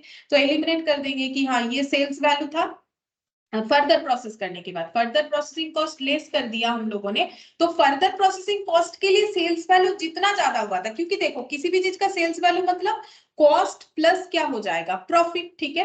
अब अगर हम लोग कॉस्ट से प्रॉफिट हटा देते हैं, प्रॉफिट मार्जिन अगर क्वेश्चन में गिवन होगा, नहीं होगा तो नहीं हटा सकते हैं, तो हमारे पास क्या बचा हुआ रहेगा, कॉस्ट, ठीक है। अगर हम लोग फर्दर फाइनल सेल्स वैल्यू से अगर हम लोग फर्दर प्रोसेसिंग कॉस्ट को लेस करते हैं, तो और प्रॉफिट लेस करते हैं, तो हमारे पास कॉस्ट पड़ा हुआ रहेगा, ये सेल्स वैल्यू से अगर प्रॉफिट लेस करेंगे तो हमारे पास कॉस्ट रहेगा। ये कौन सा कॉस्ट है, यहाँ पर कौन सा कॉस्ट मिलेगा, ज्वाइंट कॉस्ट का कॉस्ट जितना इस पे अपोर्शन होना चाहिए प्लस फर्दर प्रोसेसिंग कॉस्ट, ये कॉस्ट में कौन सा दो कॉस्ट इंक्लूड है, एक है ज्वाइंट कॉस्ट का जितना पोर्शन होना चाहिए प्लस इसमें फर्दर प्रोसेसिंग कॉस्ट, तो अगर हम लोग फर्दर प्रोसेसिंग कॉस्ट इससे लेस कर देंगे तो हमें क्या मिल जाएगा, हम कॉस्ट मिल जाएगा जो हम लोग का ज्वाइंट कॉस्ट है, डायरेक्टली मिल जाएगा। लेकिन अगर प्रॉफिट मार्जिन होगा तब ना डायरेक्टली ज्वाइंट कॉस्ट मिलेगा, अगर प्रॉफिट मार्जिन नहीं है, जैसे कि इसमें नहीं था इस एग्जांपल में, अगर प्रॉफिट मार्जिन हमारा अवेलेबल नहीं है तो फिर जो वैल्यू आएगा वो नेट रियलाइजेबल वैल्यू यानी नेट सेल्स वैल्यू आ जाएगा, ठीक है। तो फिर हम लोग को क्या करना पड़ेगा, उस रेशियो में ज्वाइंट कॉस्ट को डिवाइड करना पड़ेगा, ठीक है। ऐसा और क्वेश्चन मिलेगा तो हम लोग को समझ में आएगा, देखते हैं एक क्वेश्चन अगर मिल जाता है करवाते हैं एनआरबी का एग्जाम्पल के अलावा तो अच्छे से समझ में आएगा, अगर मिलेगा तो देखते हैं।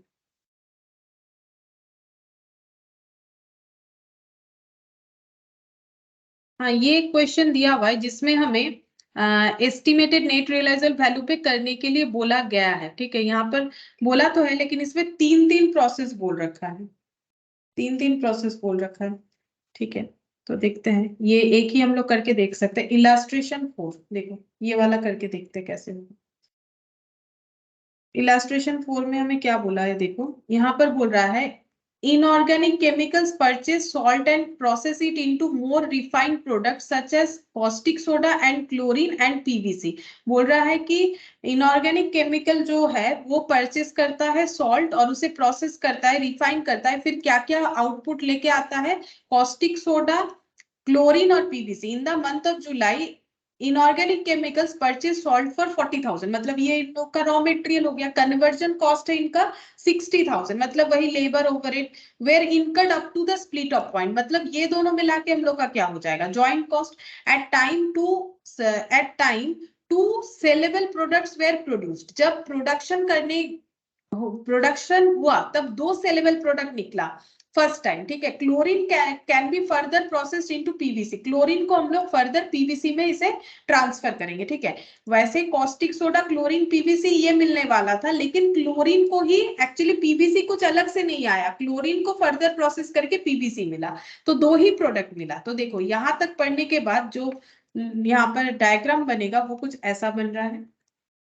इलास्ट्रेशन को यहाँ पर इनपुट दिया गया है, इनपुट में क्या क्या यूज हुआ है, रॉ मटेरियल, रॉ मटेरियल में क्या है, salt, salt as raw material कितने का, 40,000 का।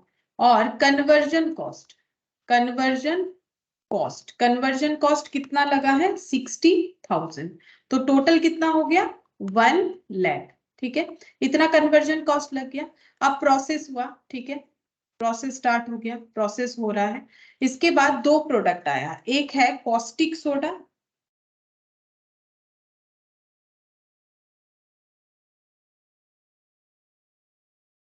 कॉस्टिक सोडा, और दूसरा है क्लोरीन, ठीक है। और ये क्लोरीन को किया गया है फर्दर प्रोसेस, फर्दर प्रोसेस, जिससे क्या बना है, पीवीसी। फर्दर प्रोसेस करने के बाद ये पीवीसी बना है, यही बोला है अभी तक, यही बोला है। अच्छा, उसके बाद यहाँ दे दिया है, देखो कॉस्टिक सोडा कितना बना है, 1200 टन, ठीक है, ये सब टन में है। कॉस्टिक सोडा बना है 1200 टन, ठीक है। क्लोरीन बना है 800 टन, क्लोरीन बना है 800 टन। अच्छा, इसके बाद पीवीसी बना है 500 टन, यहाँ पर पीवीसी ये फर्दर प्रोसेस होके ये कितना बना है, 500 टन बना है। उसके बाद sales quantity in ton, caustic soda का जो सेल्स क्वांटिटी है वो है 1200, मतलब ये पूरा ही सेल हो गया है, ये पूरा ही सेल हो गया है। कितना करके, 50 रुपीज करके, एट द रेट ऑफ 50 पर टन करके, ठीक है। और ये जो क्लोरीन है वो सेल नहीं हुआ, क्यों, क्योंकि उसको यहाँ सेल ही नहीं किया गया, उसको फर्दर प्रोसेस करके पीवीसी बनाया गया, पीवीसी 500 यूनिट प्रोड्यूस हुआ, 500 ही सेल हो गया, कितना करके, 200 करके, एट द रेट ऑफ 200 करके सेल हुआ है, ये बता रहा है। तो ये भी ऑल सेल है, मतलब पूरा का पूरा सेल है, कुछ भी क्लोजिंग नहीं रहेगा, ये भी ऑल सेल हो गया, पूरा सेल हो गया, ठीक है, ये हमें बताया है। अच्छा, अब हमें क्या फाइंड आउट करना है, हम एनआरबी वाला सेट बताते हैं। देखो एनआरबी वाला हम लोग फाइंड आउट करेंगे, मतलब यहाँ पर 3 चीज बोला है, हम एक ही चीज करके दिखाएंगे, ये वाला एस्टिमेटेड नेट रियलाइजेबल वैल्यू, फिर नेक्स्ट क्लास में बाकी पूरा कंप्लीट करेंगे। फिर यहाँ पर बोल रहा है ऑल 800 टन ऑफ क्लोरीन, ये वाला, were further processed at an incremental cost of 20,000, मतलब इंक्रीमेंटल कॉस्ट का मतलब जो कॉस्ट लगाया था उसके बाद और भी कॉस्ट लगाया, कितना, 20,000। इंक्रीमेंटल कॉस्ट का मतलब फर्दर प्रोसेसिंग कॉस्ट, ठीक है। तो 20,000 जो है कॉस्ट इनकट किया गया, जिसमें पीवीसी बना क्लोरीन से, ठीक है।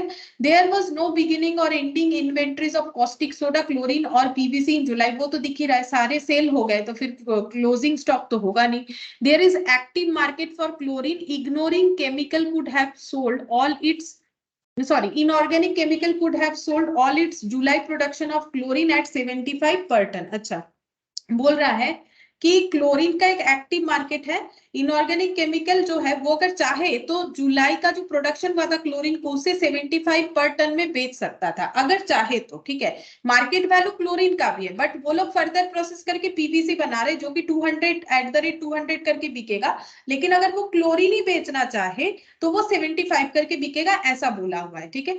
अब मैंने पूरा पॉइंट तो जो भी है डिस्कस कर लिया, अब हम लोग देखेंगे कि अगर estimated net realisable value method पे करते हैं तो इसका सोल्यूशन कैसे होगा। और पहले ये लाइन पढ़ लेते, so how joint cost of 1 lakh, तो जॉइंट कॉस्ट 1 लाख है, वो तो मैंने पहले ही तुम लोग को कैलकुलेट करके दिखाया, देखो 1 लाख है। would be apportion between caustic soda and chlorine under each of the following methods. तो हमें जॉइंट कॉस्ट को किस पे अपोर्शन करना है? ऑब्वियसली कॉस्टिक सोडा और क्लोरीन पे। पीवीसी पे तो होगा नहीं, पीवीसी तो जॉइंट कॉस्ट से नहीं हुआ, क्लोरीन से पीवीसी बना है, तो जॉइंट कॉस्ट से जो भी प्रोडक्ट प्रोड्यूस हो रहा है जॉइंट कॉस्ट उसी पे अपोर्शन होगा। मतलब ये 1 लाख का अपोर्शन ये दोनों पे जाएगा, पीवीसी पे नहीं जाएगा। वो क्वेश्चन का लैंग्वेज भी हमें बोल रहा है और लॉजिकली भी वही होगा। ठीक है, अब हम लोग ये पॉइंट नंबर 3 को करेंगे, पॉइंट नंबर सी। ठीक है, क्वेश्चन नंबर 1 का हम पॉइंट नंबर सी करके दिखा रहे हैं। तो यहां पर लिखेंगे estimated NRV method, NRV value method यानी नेट रियलाइजेबल वैल्यू मेथड से हम लोग करेंगे। ठीक है, अच्छा अब देखो इसमें क्या करना होगा। सबसे पहले हम लोग लिखेंगे फाइनल सेल्स वैल्यू। तो सेल्स वैल्यू, तो सेल्स वैल्यू क्या क्या हो जाएगा हम लोग का? कॉस्टिक सोडा,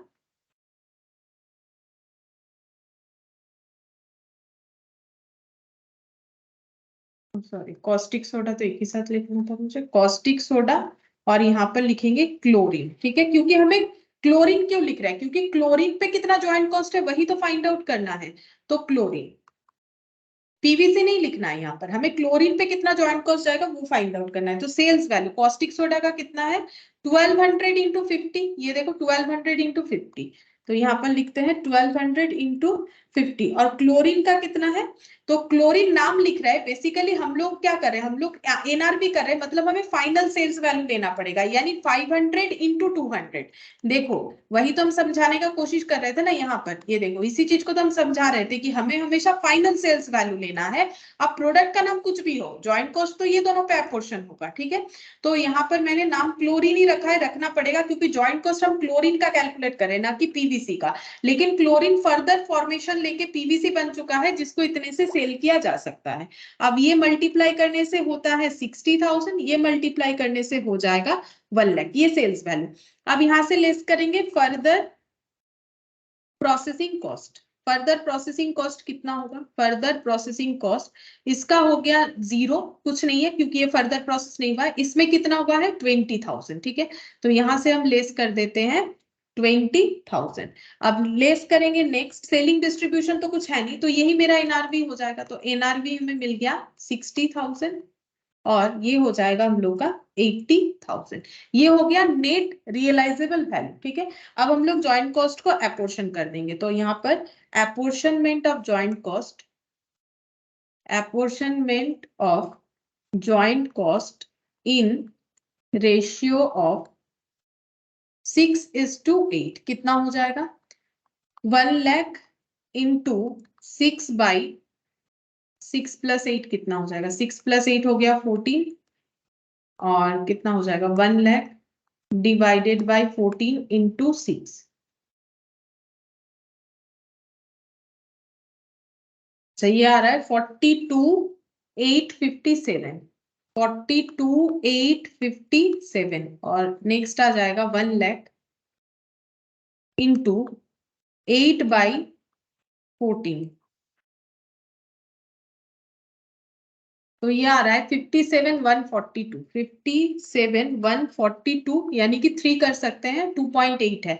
तो ये हो जाएगा हम लोग का क्लोरीन का कॉस्ट, जॉइंट कॉस्ट, और ये हो जाएगा हम लोग का कॉस्टिक सोडा का जॉइंट कॉस्ट। ठीक है, तो हम लोगों ने क्या किया, अगर बेसिकली देखो हमें क्या चाहिए, हमें चाहिए स्प्लिट ऑफ पॉइंट का सेल्स वैल्यू। तो इसका तो था ही, ठीक है, जिसका नहीं था ये था, ऑब्वियसली ये था, लेकिन ऐसे तो हुआ नहीं है ना, ये कंडीशन तो अभी हम लोगों ने अप्लाई नहीं किया है। हम लोग को बोला है एनआरवी, एनआरवी का मतलब होता है फाइनल सेल्स वैल्यू लेना है, तो अगर फर्दर प्रोसेस कुछ हुआ है तो वो लेना पड़ेगा।